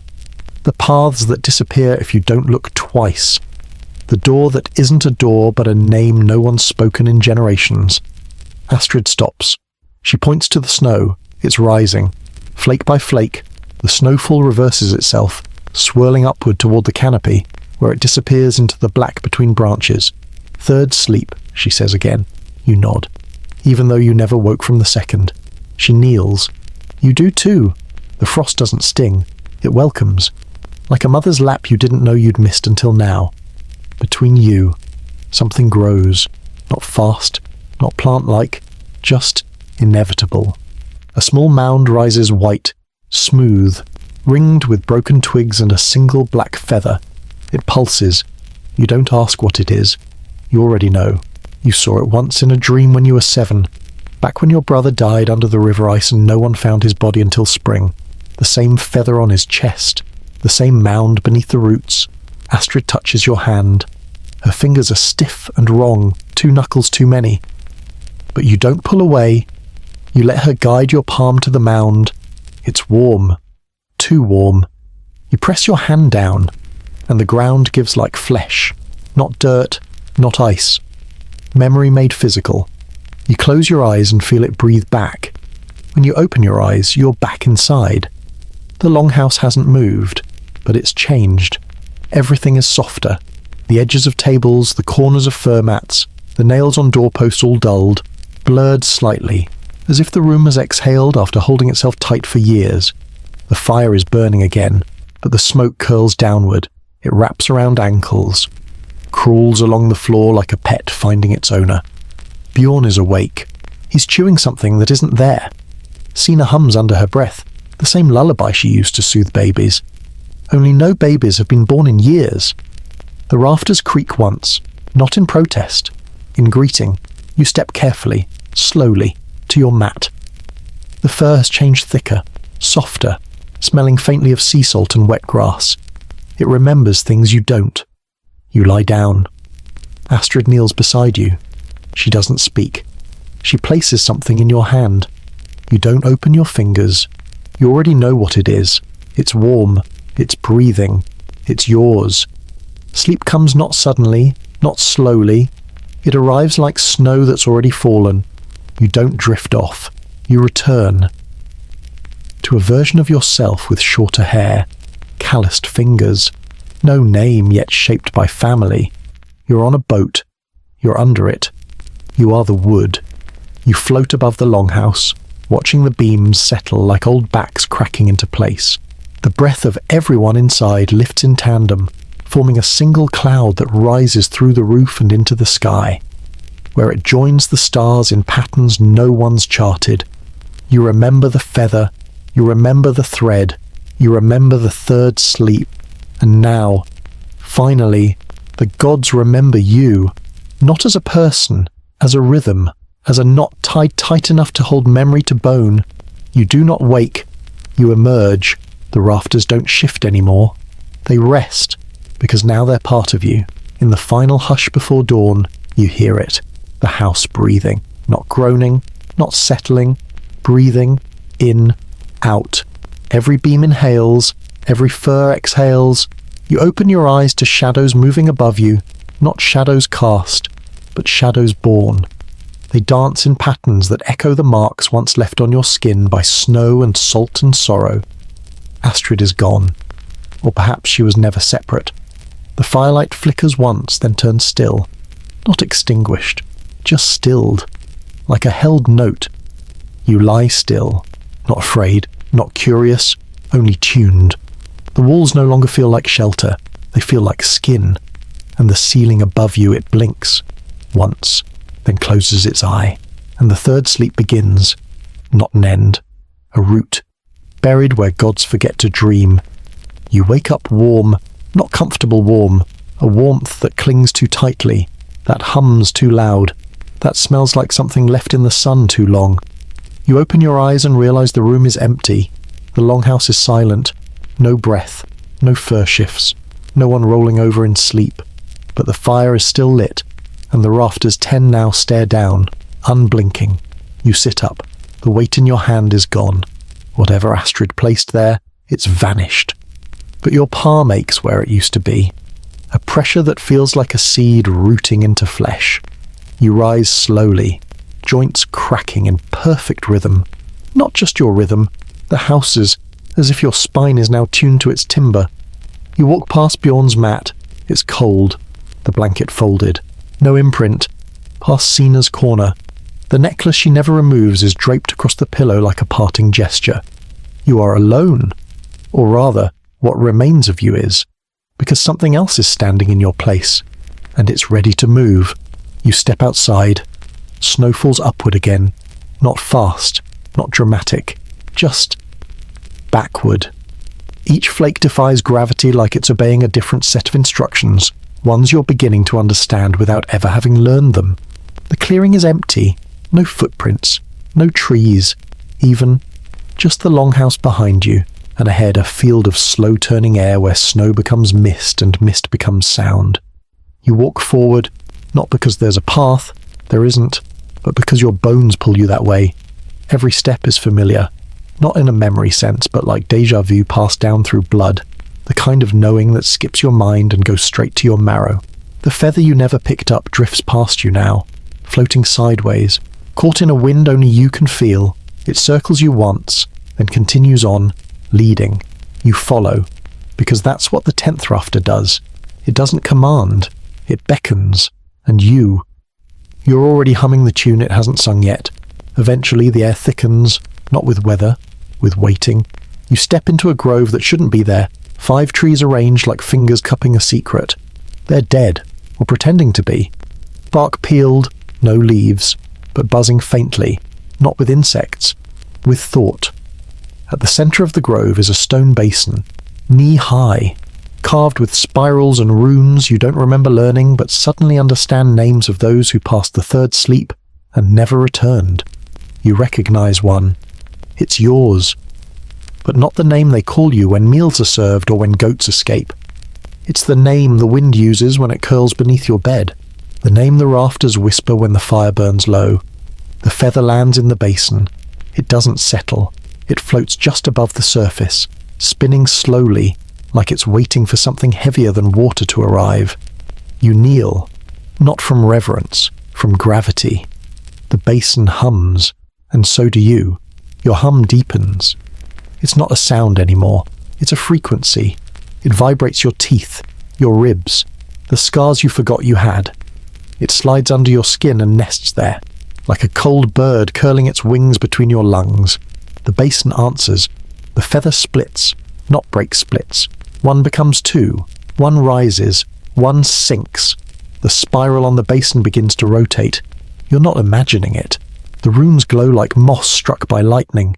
Then everything goes still, and a voice, low and rusted, speaks from inside your chest. You were chosen before you were born. You don't nod. You don't need to. Because you remember now. Not events, not facts, but feelings. The way your grandmother smelled when she hugged you before she died. The way snow sounded the first time you realized it wasn't white but blue. The way you once dreamed you were made of wool and string and held together only by breath. The basin stops humming. The world tilts slightly, and a door you've never seen opens beneath your knees. You fall, but not downward. It feels like sinking through time pressed into syrup. Your arms don't flail. There's nothing to catch, nothing to hit. Only softness, thick and slow, like falling into the lungs of the world. You land on fur, warm, fragrant, freshly sheared. A room round, low-ceilinged, lit by moss that glows blue is waiting. It smells like the past, like iron on blood, like sweat that soaked into wood 1,000 years ago and never left. Sitting in the centre is a woman. Her back is to you. She's weaving a circle, not from thread, but from hair, your hair. The same colour, the same weight. You know it. When she speaks, it's your voice, but older, cracked, like it's been used for thousands of winters. You didn't come here to sleep, she says. You came to finish what you try to speak. Your throat fills with ash.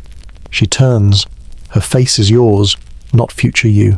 Parallel you, the version who never left the forest, who listened when the rafters called the first time. She stands. You mirror her automatically, as if your bones know the choreography already.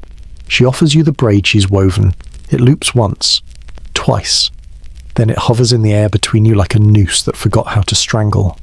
You can take it, she says, or you can leave it here for the next version of you. You hesitate, not from fear, from memory. You've done this before. In a longhouse that burned, in a cave where the snow sang, in the stomach of a whale carved into the fjord. The braid pulses faintly, not alive, but listening. You reach out, fingers trembling. As they touch it, your skin shudders not from cold, but recognition. The loop wraps itself around your wrist. The room folds inward. You're not standing anymore. You are lying in the longhouse, but not the same one. This one is clean, new, empty, waiting. The rafters above are smooth and golden, untouched by smoke. Only 9. And you know what's missing. You sit up. Your skin smells of pine resin and sleep. No one is here, but the hearth is full, not of fire, of warmth without flame, like a memory shared by the walls. You stand. The 9th rafter creaks once. You look up, and as your eyes meet the ceiling, it accepts you. The 10th slot, the one that has waited through generations of smoke and song, opens like a breath. It doesn't ask for your body. It asks for your rhythm. You nod, and the light inside you, that soft thread of breath and silence and snow, pulls upward. You feel your feet stay. Your mind stays. But your name lifts, settles into the wood like a knot, a memory pressed into structure. From now on, every child who dreams in this hall will feel you without knowing why. You've become the reason sleep settles so easily. You are the quiet, the warmth, the forgotten name etched just above the firelight. The house no longer blinks, because now you are its eye. That night, no one sees you, but everyone feels warmer. The storm outside falters. The snow forgets how to fall. The children don't wake crying. The goats don't stir. Even the mice sleep deeply, curled beneath thatch and wool, undisturbed by wind or dream. The house is whole again, not fixed. Whole, because something missing has returned. Your breath no longer fogs the air, because you are the air. The beam, the quiet beat that holds sleep together. Someone new will wake soon. and feel what you felt. The pull, the thread, the whisper from the ceiling that is not a warning but a calling. And when they follow it, they will walk your steps, feel your hum, touch the rafter that blinks, and become, again, what you became. A sleep older than memory, a rhythm older than gods, a hush that never ends. The third sleep, repeating, over and over, until no one sleeps alone. You wake up warm, not comfortable warm, a warmth that clings too tightly, that hums too loud, that smells like something left in the sun too long. You open your eyes and realize the room is empty. The longhouse is silent, no breath, no fur shifts, no one rolling over in sleep, but the fire is still lit, and the rafters 10 now stare down, unblinking. You sit up. The weight in your hand is gone. Whatever Astrid placed there, it's vanished, but your palm aches where it used to be. A pressure that feels like a seed rooting into flesh. You rise slowly, joints cracking in perfect rhythm. Not just your rhythm, the house's, as if your spine is now tuned to its timber. You walk past Bjorn's mat. It's cold, the blanket folded, no imprint. Past Sina's corner. The necklace she never removes is draped across the pillow like a parting gesture. You are alone, or rather, what remains of you is, because something else is standing in your place, and it's ready to move. You step outside. Snow falls upward again, not fast, not dramatic, just backward. Each flake defies gravity like it's obeying a different set of instructions, ones you're beginning to understand without ever having learned them. The clearing is empty, no footprints, no trees, even. Just the longhouse behind you, and ahead a field of slow-turning air where snow becomes mist and mist becomes sound. You walk forward, not because there's a path, there isn't, but because your bones pull you that way. Every step is familiar, not in a memory sense, but like déjà vu passed down through blood. The kind of knowing that skips your mind and goes straight to your marrow. The feather you never picked up drifts past you now, floating sideways, caught in a wind only you can feel. It circles you once, then continues on, leading. You follow, because that's what the 10th rafter does. It doesn't command, it beckons. And you're already humming the tune it hasn't sung yet. Eventually, the air thickens, not with weather, with waiting. You step into a grove that shouldn't be there, 5 trees arranged like fingers cupping a secret. They're dead, or pretending to be. Bark peeled, no leaves, but buzzing faintly, not with insects, with thought. At the center of the grove is a stone basin, knee-high, carved with spirals and runes you don't remember learning but suddenly understand names of those who passed the third sleep and never returned. You recognize one. It's yours. But not the name they call you when meals are served or when goats escape. It's the name the wind uses when it curls beneath your bed. The name the rafters whisper when the fire burns low. The feather lands in the basin. It doesn't settle. It floats just above the surface, spinning slowly, like it's waiting for something heavier than water to arrive. You kneel, not from reverence, from gravity. The basin hums, and so do you. Your hum deepens. It's not a sound anymore. It's a frequency. It vibrates your teeth, your ribs, the scars you forgot you had. It slides under your skin and nests there, like a cold bird curling its wings between your lungs. The basin answers. The feather splits, not breaks splits. One becomes 2, one rises, one sinks. The spiral on the basin begins to rotate. You're not imagining it. The runes glow like moss struck by lightning. Then everything goes still, and a voice, low and rusted, speaks from inside your chest. You were chosen before you were born. You don't nod. You don't need to, because you remember now, not events, not facts, but feelings. The way your grandmother smelled when she hugged you before she died. The way snow sounded the first time you realized it wasn't white but blue. The way you once dreamed you were made of wool and string and held together only by breath. The basin stops humming. The world tilts slightly, and a door you've never seen opens beneath your knees. You fall, but not downward. It feels like sinking through time pressed into syrup. Your arms don't flail. There's nothing to catch, nothing to hit, only softness, thick and slow, like falling into the lungs of the world. You land on fur, warm, Fragrant, freshly sheared, a room round, low-ceilinged, lit by moss that glows blue is waiting. It smells like the past, like iron on blood, like sweat that soaked into wood 1,000 years ago and never left. Sitting in the center is a woman. Her back is to you. She's weaving a circle, not from thread, but from hair. Your hair. The same color, the same weight. You know it. When she speaks, it's your voice, but older, cracked, like it's been used for thousands of winters. You didn't come here to sleep, she says. You came to finish. Finish what you try to speak. Your throat fills with ash. She turns. Her face is yours, not future you, parallel you, the version who never left the forest, who listened when the rafters called the first time. She stands. You mirror her automatically, as if your bones know the choreography already. She offers you the braid she's woven. It loops once, twice. Then it hovers in the air between you like a noose that forgot how to strangle. You can take it, she says, or you can leave it here for the next version of you. You hesitate, not from fear, from memory. You've done this before. In a longhouse that burned, in a cave where the snow sang, in the stomach of a whale carved into the fjord, the braid pulses faintly, not alive, but listening. You reach out, fingers trembling.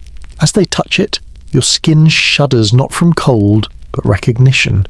The loop wraps itself around your wrist. The room folds inward. You're not standing anymore. You're lying in the longhouse, but not the same one. This one is clean, new, empty, waiting. The rafters above are smooth and golden, untouched by smoke. Only 9. And you know what's missing. You sit up. Your skin smells of pine resin and sleep. No one is here, but the hearth is full. Not a fire of warmth without flame, like a memory shared by the walls. You stand. The 9th rafter creaks once. You look up, and as your eyes meet the ceiling, it accepts you. The 10th slot, the one that has waited through generations of smoke and song, opens like a breath. It doesn't ask for your body, it asks for your rhythm. You nod, and the light inside you, that soft thread of breath and silence and snow, pulls upward. You feel your feet stay. Your mind stays, but your name lifts, settles into the wood like a knot, a memory pressed into structure. From now on, every child who dreams in this hall will feel you without knowing why. You've become the reason sleep settles so easily.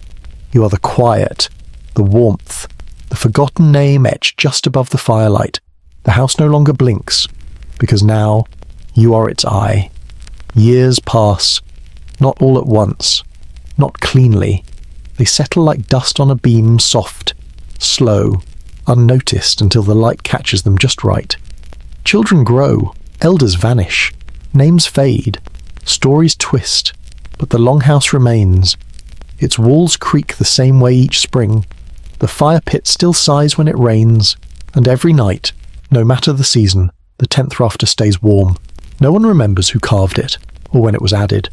Some say it was always there, others say it wasn't. It doesn't matter, because no one questions it anymore. They hang herbs from it in winter, tie small bones to it when babies are sick. It hums sometimes, low and steady, like a lullaby pressed between planks.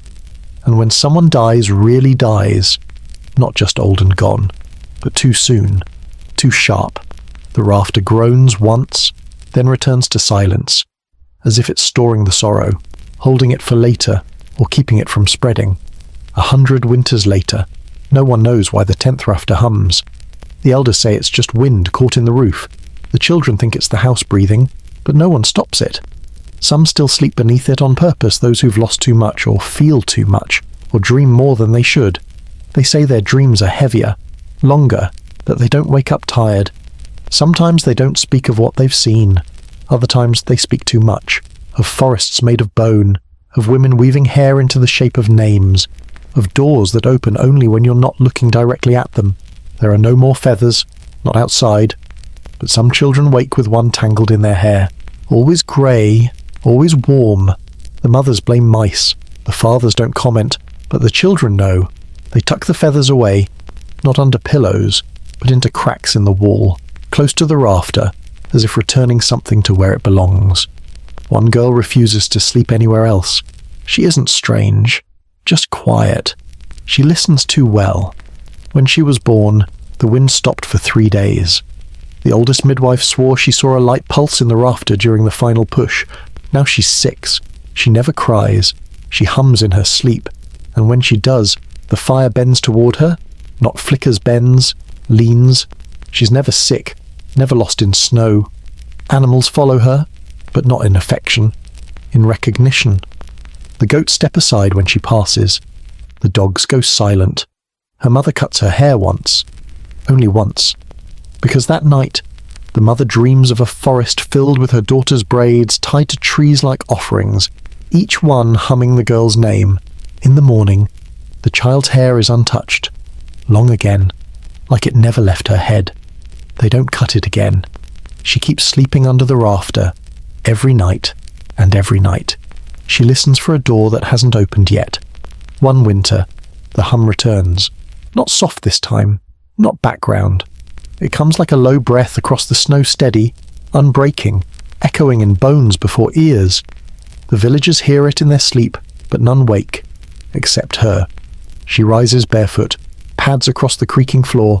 The fire is out, the air cold enough to crack lips, but she doesn't shiver. She stands beneath the 10th rafter. The hum grows louder, but only inside her, and then it stops. The silence feels heavier than the hum ever did. She looks up and sees a thin seam running down the rafter's center, one that wasn't there yesterday, or ever. She reaches up, touches it. The seam splits, not open, inward, like a smile folding inward instead of stretching across. From it falls a single grey braid. Perfect. Heavy. Warm. She catches it with both hands and kneels instinctively. The house creaks once an exhale from timber, and the hearth relights, without flame. She doesn't tell anyone. Not because she's afraid, because there's nothing to explain. She carries the braid with her wrapped in cloth made from her mother's old shift, tied with the thread she spun from goat wool last summer. She keeps it under her mat, beside the wooden spoon she carved but never used.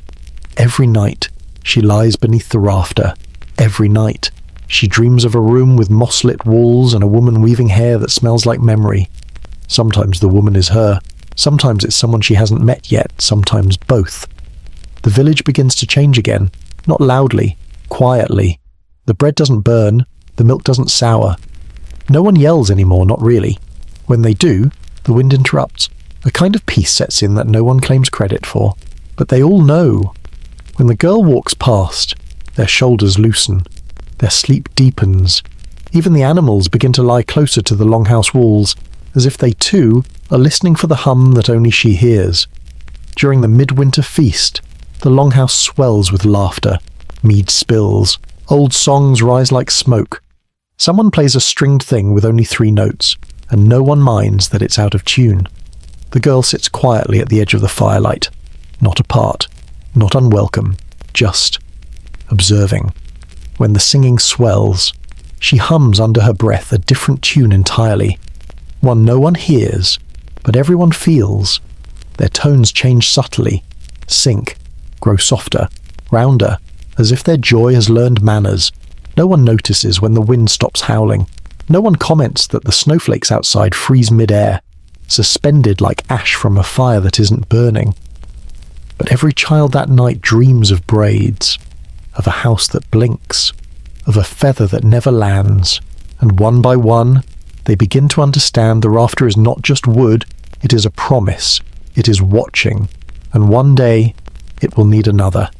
It happens a week later, a child disappears, not stolen, not lost. He simply walks outside during the first snowfall of spring and doesn't return. They search, of course. They call his name into the trees, through fields half melted and streams not yet broken of ice. They find nothing. No footprints, no cloth snagged on branch or thorn, only a single grey feather pressed into the mud outside the longhouse door. They don't understand, but the girl does. She doesn't speak. She walks to the hearth that night and places the feather beneath the 10th rafter, not on the beam, beneath it, where the groove is shallow and smooth, worn from generations of hands, placing things they didn't know they were returning. The rafter hums once, low, grieving, grateful, and the house feels full again, Not fixed, just not waiting anymore. That night, the girl doesn't sleep. She lies beneath the rafter, eyes open, watching it hum, not with fear, with knowing. The braid still rests beneath her mat. She hasn't touched it in weeks. She doesn't need to. It hums too. She realizes, slowly, like smoke curling into shape, that she is no longer alone in the rhythm. Someone else hears it now.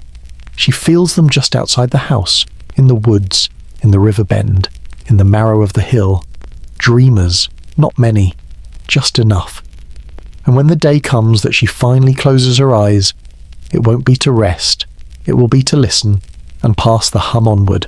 No words, no ceremonies, just a quiet return, a ripple in the wood, a warmth that enters the rafter like breath into lungs, and on the far side of sleep, a child will stir and count not 9, but 10. Of course. Below is the full part 16, The Forgotten House, written in immersive second-person narrative and verified at 106 words so far. Additional continuation can follow immediately after this if you'd like to hit 1600, 1800. Part 16, The Forgotten House Word. Count. 106. Far from the village, miles across frozen marshes and buried rivers, where no one dares build anymore, there lies another longhouse.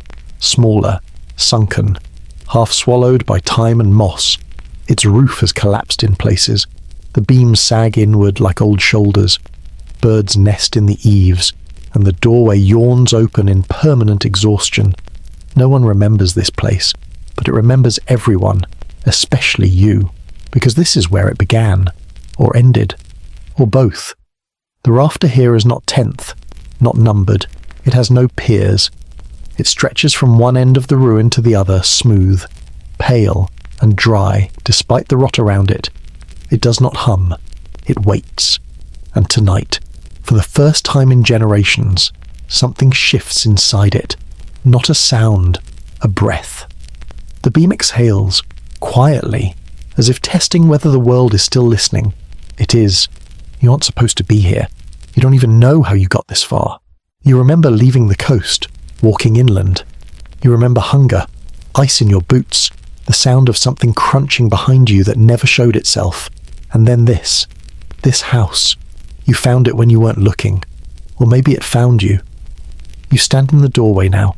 The wood smells wrong, like dried blood in an old bowl, brittle and sweet. You step inside. The floor doesn't creak. It sighs, and that's when you hear it. A breath. Not yours. Not from any animal.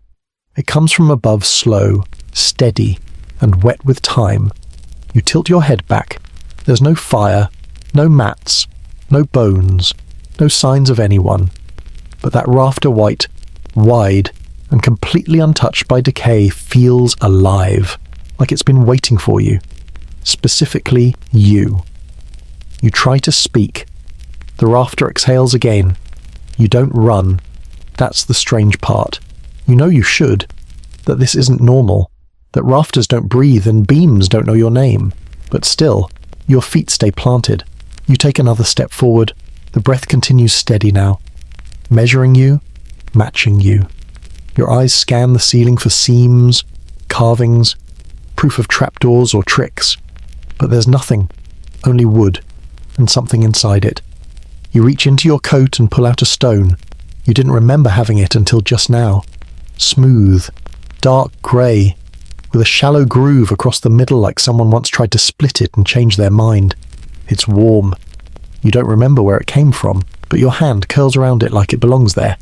The rafter inhales, the house tightens, the air thickens, and suddenly you remember a braid, a song, a dream about counting beams in a house that hasn't been built yet. Your knees bend before you choose to kneel. The stone drops from your hand and lands without sound. The rafter doesn't blink, but you feel it watching, not with eyes, but with density, presence, like standing under a sky that remembers being touched. The breath sharpens. Now it matches your pulse. You reach up not to touch, but to offer. Your hand stays open, palm raised, as if catching rain that hasn't begun. And slowly, something rises. Not from the beam, from you, A hum, quiet at first, just vibration, bone level, then breath level, then wordless, round, whole. The rafter answers. The sound it makes isn't one note, it's 10 pulses, 10 layers, like hearing all the old houses at once. A child's sigh, a mother's laugh, the crackle of a birth fire, the silence of a death unspoken, a braid being tied, a name forgotten, a prayer in reverse, a feather in midair, a goat bleating once, the door creaking shut forever. You sway. The hum holds you, and for the first time, the rafter speaks. Not in your ear, in your ribs. You are late. You try to respond. Your mouth opens, but what comes out is a story. You don't hear yourself speak, but you know it's happening. You're not saying the words. They're falling from you.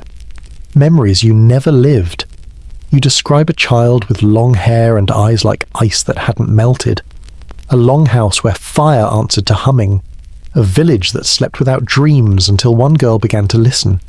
You speak of braids passed down instead of names, of rafters that remembered better than people did, of feathers that never touched the floor, of doors that opened only at the moment of forgetting. The rafter listens, not politely, devouringly. And the more you speak, the more you realize this isn't for the rafter. It's for the wood around you, the floor, the walls, the ghosts. They are the true audience. And when your story ends not abruptly, but like the tide pulling out, you look down, the stone has vanished, and in its place is a single strand of hair, grey, coiled like a question. You don't touch it.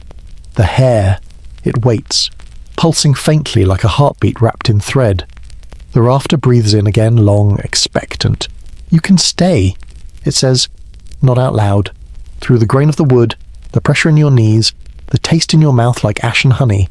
But if you stay, you won't remember the door. You don't ask which door. You already know. The one you never opened. The one you never saw. You look toward the exit.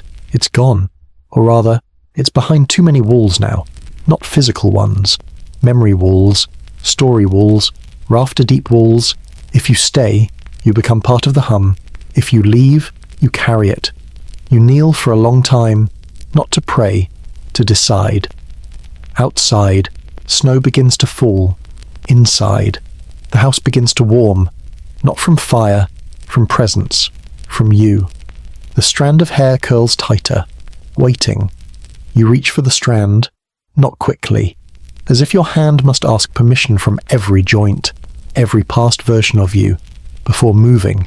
When your fingers close around it, it doesn't resist, it doesn't vibrate, it doesn't glow. It simply accepts you. And with that, the house exhales again. This time, it smells like pine, like wet fur, like sleep. The ceiling creaks, not in collapse, but in greeting. A beam one you hadn't noticed slides into place above your head. There are now 2, not 1, not 10, 2, and you understand. You're not replacing the old, you're adding. The house is growing, the breath is widening. Your hum begins before you mean to, deep, steady. A chord found between ribs and teeth. Outside, the snow doesn't fall faster as it just lands softer, as if afraid to interrupt. And somewhere beyond the marsh, another house hums back, low, answering. Let me know when you're ready for me to continue with part 17, or if you'd like this part extended to hit the full 1600-1800 word range. Far from the village, miles across frozen marshes and buried rivers, where no one dares build anymore, there lies another longhouse, smaller, sunken, half swallowed by time and moss. Its roof has collapsed in places. The beams sag inward like old shoulders. Birds nest in the eaves, and the doorway yawns open in permanent exhaustion. No one remembers this place, but it remembers everyone, especially you, because this is where it began, or ended, or both. The rafter here is not 10th, not numbered. It has no piers. It stretches from one end of the ruin to the other, smooth, pale, and dry despite the rot around it. It does not hum, it waits. And tonight, for the first time in generations, something shifts inside it. Not a sound, a breath. The beam exhales, quietly, as if testing whether the world is still listening. It is. You aren't supposed to be here. You don't even know how you got this far. You remember leaving the coast, walking inland. You remember hunger, ice in your boots, the sound of something crunching behind you that never showed itself. And then this house. You found it when you weren't looking. Or maybe it found you. You stand in the doorway now. The wood smells wrong, like dried blood in an old bowl, brittle and sweet. You step inside. The floor doesn't creak, it sighs, and that's when you hear it. A breath, not yours, not from any animal. It comes from above, slow, steady, and wet with time. You tilt your head back. There's no fire, no mats, no bones, no signs of anyone. But that rafter white, wide, and completely untouched by decay feels alive, like it's been waiting for you, specifically you. You try to speak. The rafter exhales again. You don't run. That's the strange part. You know you should. That this isn't normal. That rafters don't breathe and beams don't know your name. But still, your feet stay planted. You take another step forward. The breath continues steady now, measuring you, matching you. Your eyes scan the ceiling for seams, carvings, proof of trapdoors or tricks. But there's nothing. Only wood and something inside it. You reach into your coat and pull out a stone. You didn't remember having it until just now. Smooth, dark grey, with a shallow groove across the middle like someone once tried to split it and change their mind. It's warm. You don't remember where it came from, but your hand curls around it like it belongs there. The rafter inhales, the house tightens, the air thickens, and suddenly you remember a braid, a song, a dream about counting beams in a house that hasn't been built yet. Your knees bend before you choose to kneel. The stone drops from your hand and lands without sound. The rafter doesn't blink, but you feel it watching, not with eyes but with density, a presence, like standing under a sky that remembers being touched. The breath sharpens. Now it matches your pulse. You reach up not to touch, but to offer. Your hand stays open, palm raised, as if catching rain that hasn't begun, and slowly, something rises, not from the beam, from you, a hum, quiet at first, just vibration, bone level, then breath level, then wordless, round, whole. The rafter answers. The sound it makes isn't one note, it's 10 pulses, 10 layers, like hearing all the old houses at once, a child's sigh, a mother's laugh, the crackle of a birth fire, the silence of a death unspoken, a braid being tied, a name forgotten, a prayer in reverse, a feather in mid-air, a goat bleating once, the door creaking shut forever. You sway. The hum holds you, and for the first time, the rafter speaks. Not in your ear, in your ribs. You're late. You try to respond. Your mouth opens, but what comes out is a story. You don't hear yourself speak, but you know it's happening. You're not saying the words. They're falling from you. Memories you never lived. You describe a child with long hair and eyes like ice that hadn't melted. A longhouse where fire answered to humming. A village that slept without dreams until one girl began to listen.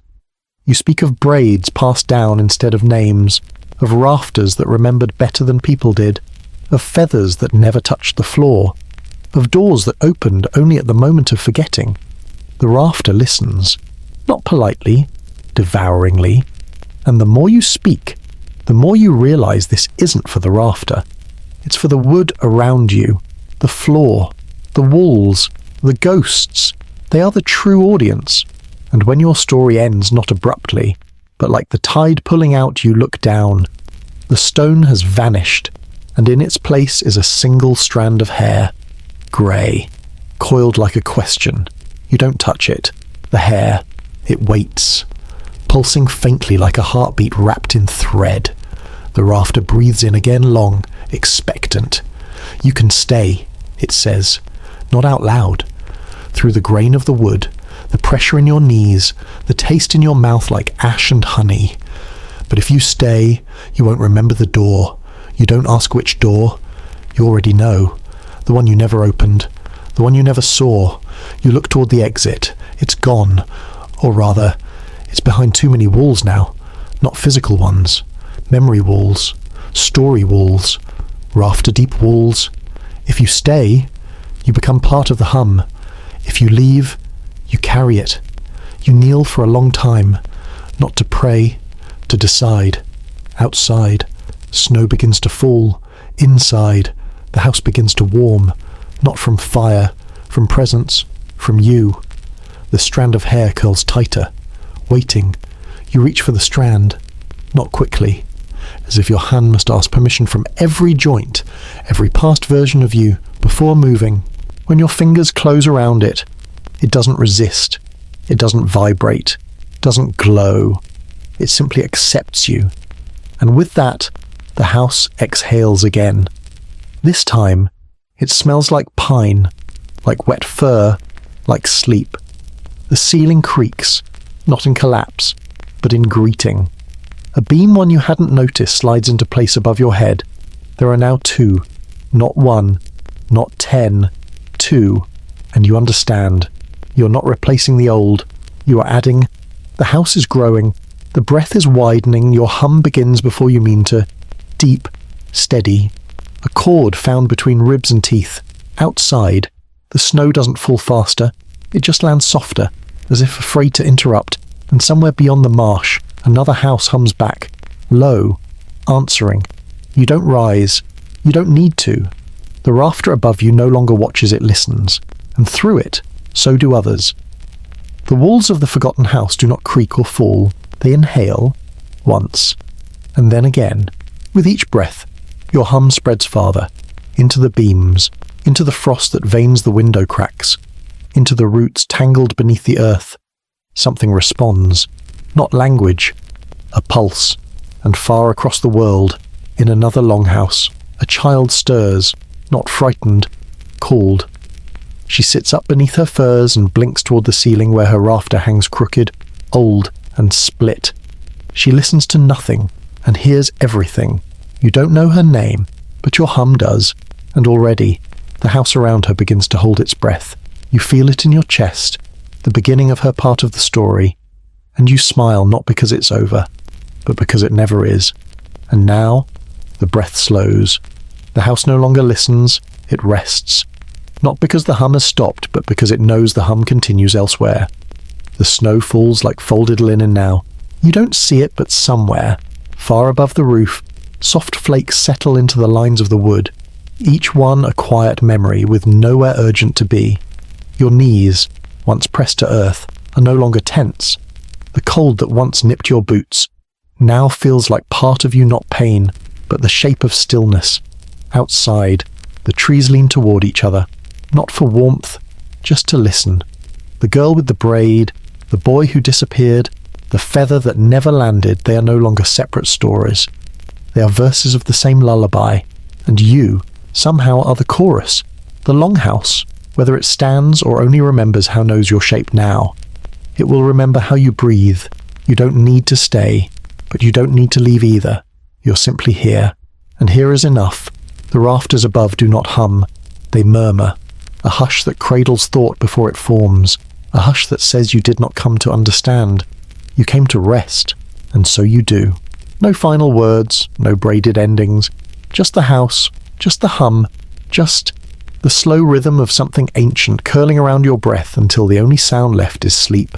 Hey guys, tonight we're standing by the Nile, but not in the way your 8th grade history textbook wants you to remember. It's not sunset serenity or golden dynasties we begin with. It's a man barefoot, shaved, oiled, kneeling at the riverbank with a priest chanting behind him. There's a crowd watching, not cheering, just waiting. No drums, no music, just the hush of water and the pressure of centuries. And what he's about to do is both holy and humiliating. It is, quite literally, government-sanctioned ejaculation meant to ensure the river floods, the soil breathes, and that all the nation's bread doesn't vanish under dust. It is sacred, it is lonely, it is awkward. So, before you get comfortable, take a moment to like the video and subscribe, but only if you genuinely enjoy what I do here. Let me know where you're watching from and what time it is where you are. I love seeing how far this sleepy little time machine reaches. Now, dim the lights, maybe turn on a fan for that soft background hum, and let's ease into tonight's journey together. It smells like honeyed goat fat and wilted lotus. The Nile doesn't sparkle, it sweats. The current crawls, thick and brown, dragging weeds and secrets from upstream. You're kneeling on wet stone. Your thighs are shaking, not from nerves, but from holding this ridiculous ceremonial posture under the weight of every soul in Egypt. The hem of your white linen kilt is soaked with river sludge. You are Pharaoh. Or rather, you're pretending to be a god, pretending to be a man, pretending not to be cold. And in your trembling, sacred hands, you hold yourself. They've done your makeup. Your body is bathed in oils of myrrh, olive, crushed date pit. You smell like dessert and decay. Behind you, the high priest begins to chant. It's rhythmic, guttural, like someone gargling with hot ash. You don't look at the crowd. They're not supposed to make eye contact. But you know they're watching. Children, elders, guards, everyone in Memphis. The baker who kneaded your bread this morning, the old woman who used to beat your wet nurse with a sandal, maybe even a foreign ambassador blinking too often, pretending this isn't happening. Your hand moves. The priest is invoking Hapi, the Nile god of flood and fertility. He is saying, "Let the waters receive their king." You're trying to comply. You try not to think of last night's supper. You try not to think of the girl with the tambourine who was pulled from the harem this morning for this very purpose and then sent back, untouched, dismissed. You try not to think of the fact that your predecessor died mid-ceremony, literally dropped into the Nile, mid-blessing, face first, and floated off like a sandal with royal titles. This was not in the training. You exhale, you focus on the river, you imagine it as a mouth, a womb, a mirror. You imagine it wants this from you not out of lust, but survival. You're not a man today. You're not even a king. You are a pump, a ritual syringe. The priest stops chanting. Silence. Then you finish. Into the water. The moment is both triumphant and pathetic, like winning a race no one knew was happening. There is a cheer, but it's more of a grunt, a communal sigh. The river burps. Somewhere, a crocodile flicks its tail. The scribes mark it down. The king hath blessed the flood. They write it like it's thunder. You rise. Your legs are stiff. Your knees angry. The oil itches. There is sand in places that should never know sand. You step back from the water, and the crowd parts like a sigh. No one applauds. They simply bow, slowly, reverently, and pretend they didn't just witness the most awkward magic trick in religious history. You're led back into the temple. Inside, it's dim and heavy, like someone drowned a cathedral. The walls sweat. Papyrus torches flicker, casting your shadow into strange directions. Like you're being pulled apart. There's a platter of figs waiting, untouched. You're not hungry. You're nauseous. A priestess wipes your brow with a strip of linen soaked in rosewater. She doesn't look at you. She murmurs the word for life 3 times, tapping your wrist each time as if trying to restart your pulse. You hate this part the most, the pretense that this was just divine, not desperate. That the Nile's flood cycle is regular and sacred, not chaotic and cruel. That your body is not being used as a kind of ritual plumbing, pressured by priests and omens and 1,000 invisible hands on your shoulder whispering, "Don't fail like the last one did." Zoom out. In 1,000 years, archaeologists will argue whether this ever happened. Some will claim it's metaphor. Others will find an inscription on a temple wall showing a very clear depiction of a pharaoh with a comically large member aimed at a cartoon river. A few will insist it was symbolic. Most will look away. But right now, it is real. Your thighs are raw from kneeling. Your hand smells of river salt and pomegranate oil, and you're being dressed again, rewrapped in linen as though nothing happened. Later, you will sit in your chamber, watching the Nile from afar, waiting to see if your body pleased the gods, if the river will rise, if your nation will eat. You will not know. The flood will come or not. You'll either be declared divine or quietly replaced. Either way, your name will be carved in stone next to the phrase "the king who summoned the waters." But you will remember that moment not as a miracle, but as the day you became a function, a strange, exhausted machine. A lonely man on a stone bank asked to make it rain. And you'll wonder if anyone ever truly wants to be touched by the gods, especially like that. It starts with the perfume, not the kind you spray before a date. This is thicker like syrup you forgot in the sun. It clings to your nostrils, sweet and cloying, pressing into your lungs like a velvet-covered stone. Myrrh, spikenard, cardamom, and something else. Menstruation, maybe. Something feral trying to hide behind flowers. You lie still, naked beneath the linen sheet that's already damp from your own sweat. The mattress is stuffed with straw and feathers, uneven and rustling every time your sister shifts beside you. Her ankle touches yours. You both flinch. The priest outside the chamber clears his throat once, twice, a third time, like knocking on the edge of your shame. You are king of the two lands. You're 18. You're lying in a marital chamber made of alabaster and expectation, and beside you face turned toward the ceiling, lips pursed like she's trying not to scream as your half-sister, your wife, your key to immortality. Her name is Camera Nebti. It means she who is beloved by the two ladies. She is 14. You've known her since she was 3 and you were 6, and she pushed a date up your nose during dinner. That memory will not stop echoing as her wrist brushes yours again. The high priest begins the wedding incantation from behind the curtain. You hear the word seed repeated 5 times. The torches flicker, and the linen canopy above your heads billows faintly, as though the gods are exhaling disapproval. You're supposed to consummate before the chant ends, or the omens will be unpleasant. But your body doesn't care about omens. It cares that she's not breathing evenly, that the perfume stings your eyes, that your hands are shaking in a way no training prepared you for. Do it quickly, she says. Her voice is so flat it could be an altar stone. You blink. What I don't want it drawn out. She doesn't look at you. The priest coughs again, louder this time. You are running out of divine patience. You shift, hovering awkwardly, unsure whether to touch her shoulder or her hip or just disappear into the wall and become a glyph for failure. This is not how it was painted in the temple murals. You lower your head, you whisper, "I'm sorry." And then you move forward not like a lover, but like a boy slipping into cold water. She gasps, once, bites her lip. The sheet rustles. The air does not move. Somewhere in the corridor, someone begins to play a sistrum, that sacred rattle meant to ward off evil. The irony almost makes you laugh, but there is nothing funny about this. It is hot and mechanical and sacred and deeply, deeply wrong. Later, she curls away from you, facing the wall.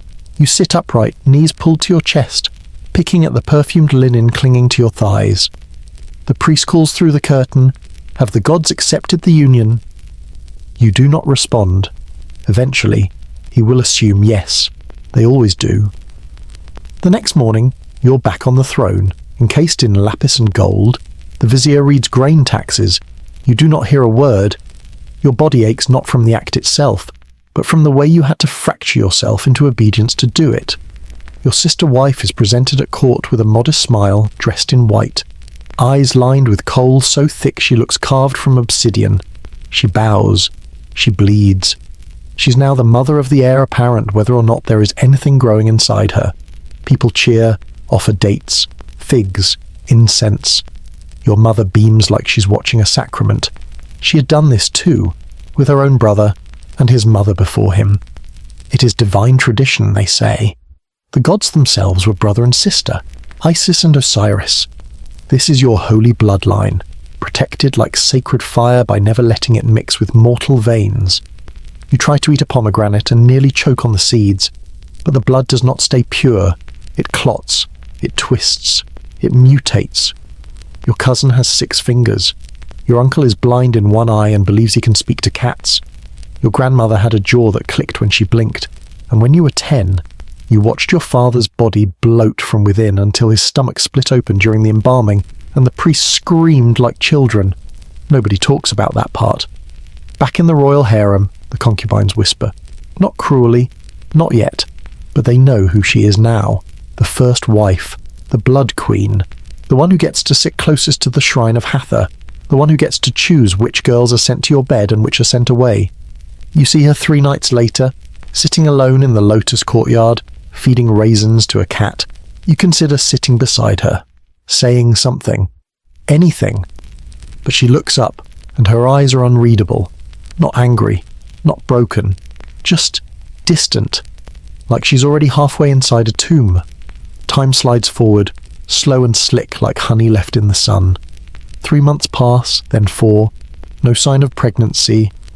A second ceremony is planned to re-invoke fertility.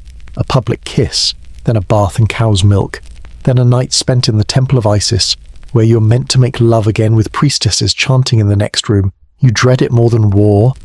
One evening, in the Hall of Records, you find a clay tablet tucked behind a broken statue. It's old, smudged, a genealogy of a forgotten king. You follow the lines father to daughter, to son, to sister, to father again. And then, blank, a death date. No heir. Written beside it, in shaky ink, he married too close. Historians in the far future will argue whether these royal incestuous marriages were purely symbolic or physically consummated. Some will say the children of these unions showed no sign of defect.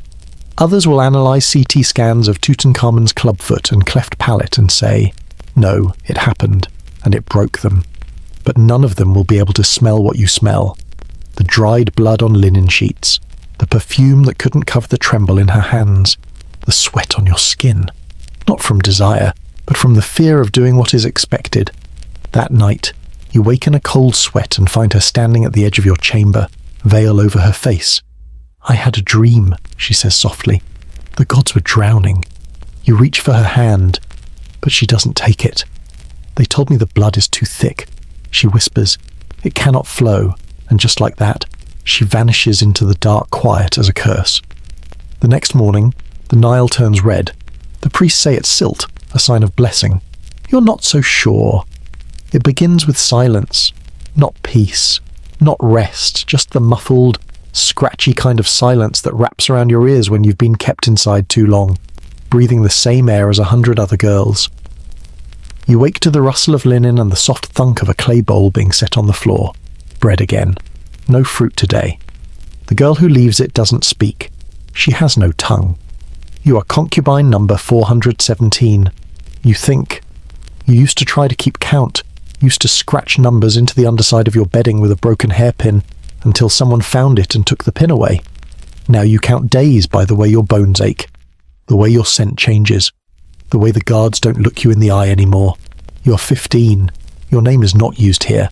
The harem is stone, sweat, incense, and the thin blood of girls who didn't make it. They brought you here wrapped in gold-trimmed linen, told your parents you'd been chosen by the goddess Hathor herself. You would serve the living god, the pharaoh. You believed it until they shaved your head, rubbed your scalp with crushed basil, and branded your ankle with a number written in Nubian ink. No one ever mentioned the branding, or the old woman who inspects your thighs every week with fingers that feel like cold rope, or the priestess who gives you tea that smells like iron and makes your stomach empty itself for 3 days, or the pale girl beside you who hasn't spoken in 2 moons. She just hums tuneless, over and over while staring at the ceiling, as if waiting for it to open and devour her. Each morning begins with prayer, not your prayer, the pharaoh's. His name is intoned while you bathe in rosewater so thin it may as well be dust. You are lined up, 30 at a time, scrubbing each other's backs in silence while the eunuch watches with a face carved from boredom. You're told that if your womb is pure, the king will choose you. You're not told what happens to those he does not choose. One night, they come for girl number 72.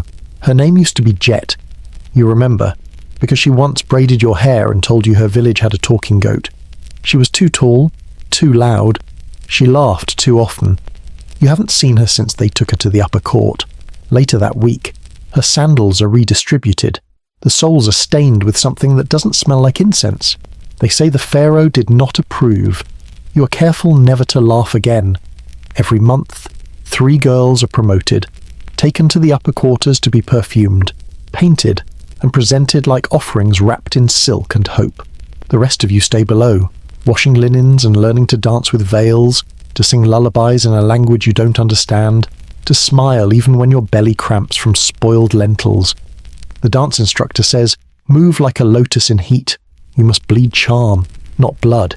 If he sees your fear, you will never be summoned again. You try to imagine what again feels like. Then, one day, it's your turn. They wake you at dawn, place you in a copper tub filled with milk and cold sweat, shave you again, oil every inch of you with almond and hyena fat. A priestess paints your lips with crushed beetle wings. The eunuch measures your ankles. If they are swollen, you don't go. Yours are not. They drape a linen robe over your shoulders, so sheer it may as well be breath. You are led through 7 doorways, past guards who don't meet your eyes, into a chamber you've never seen before.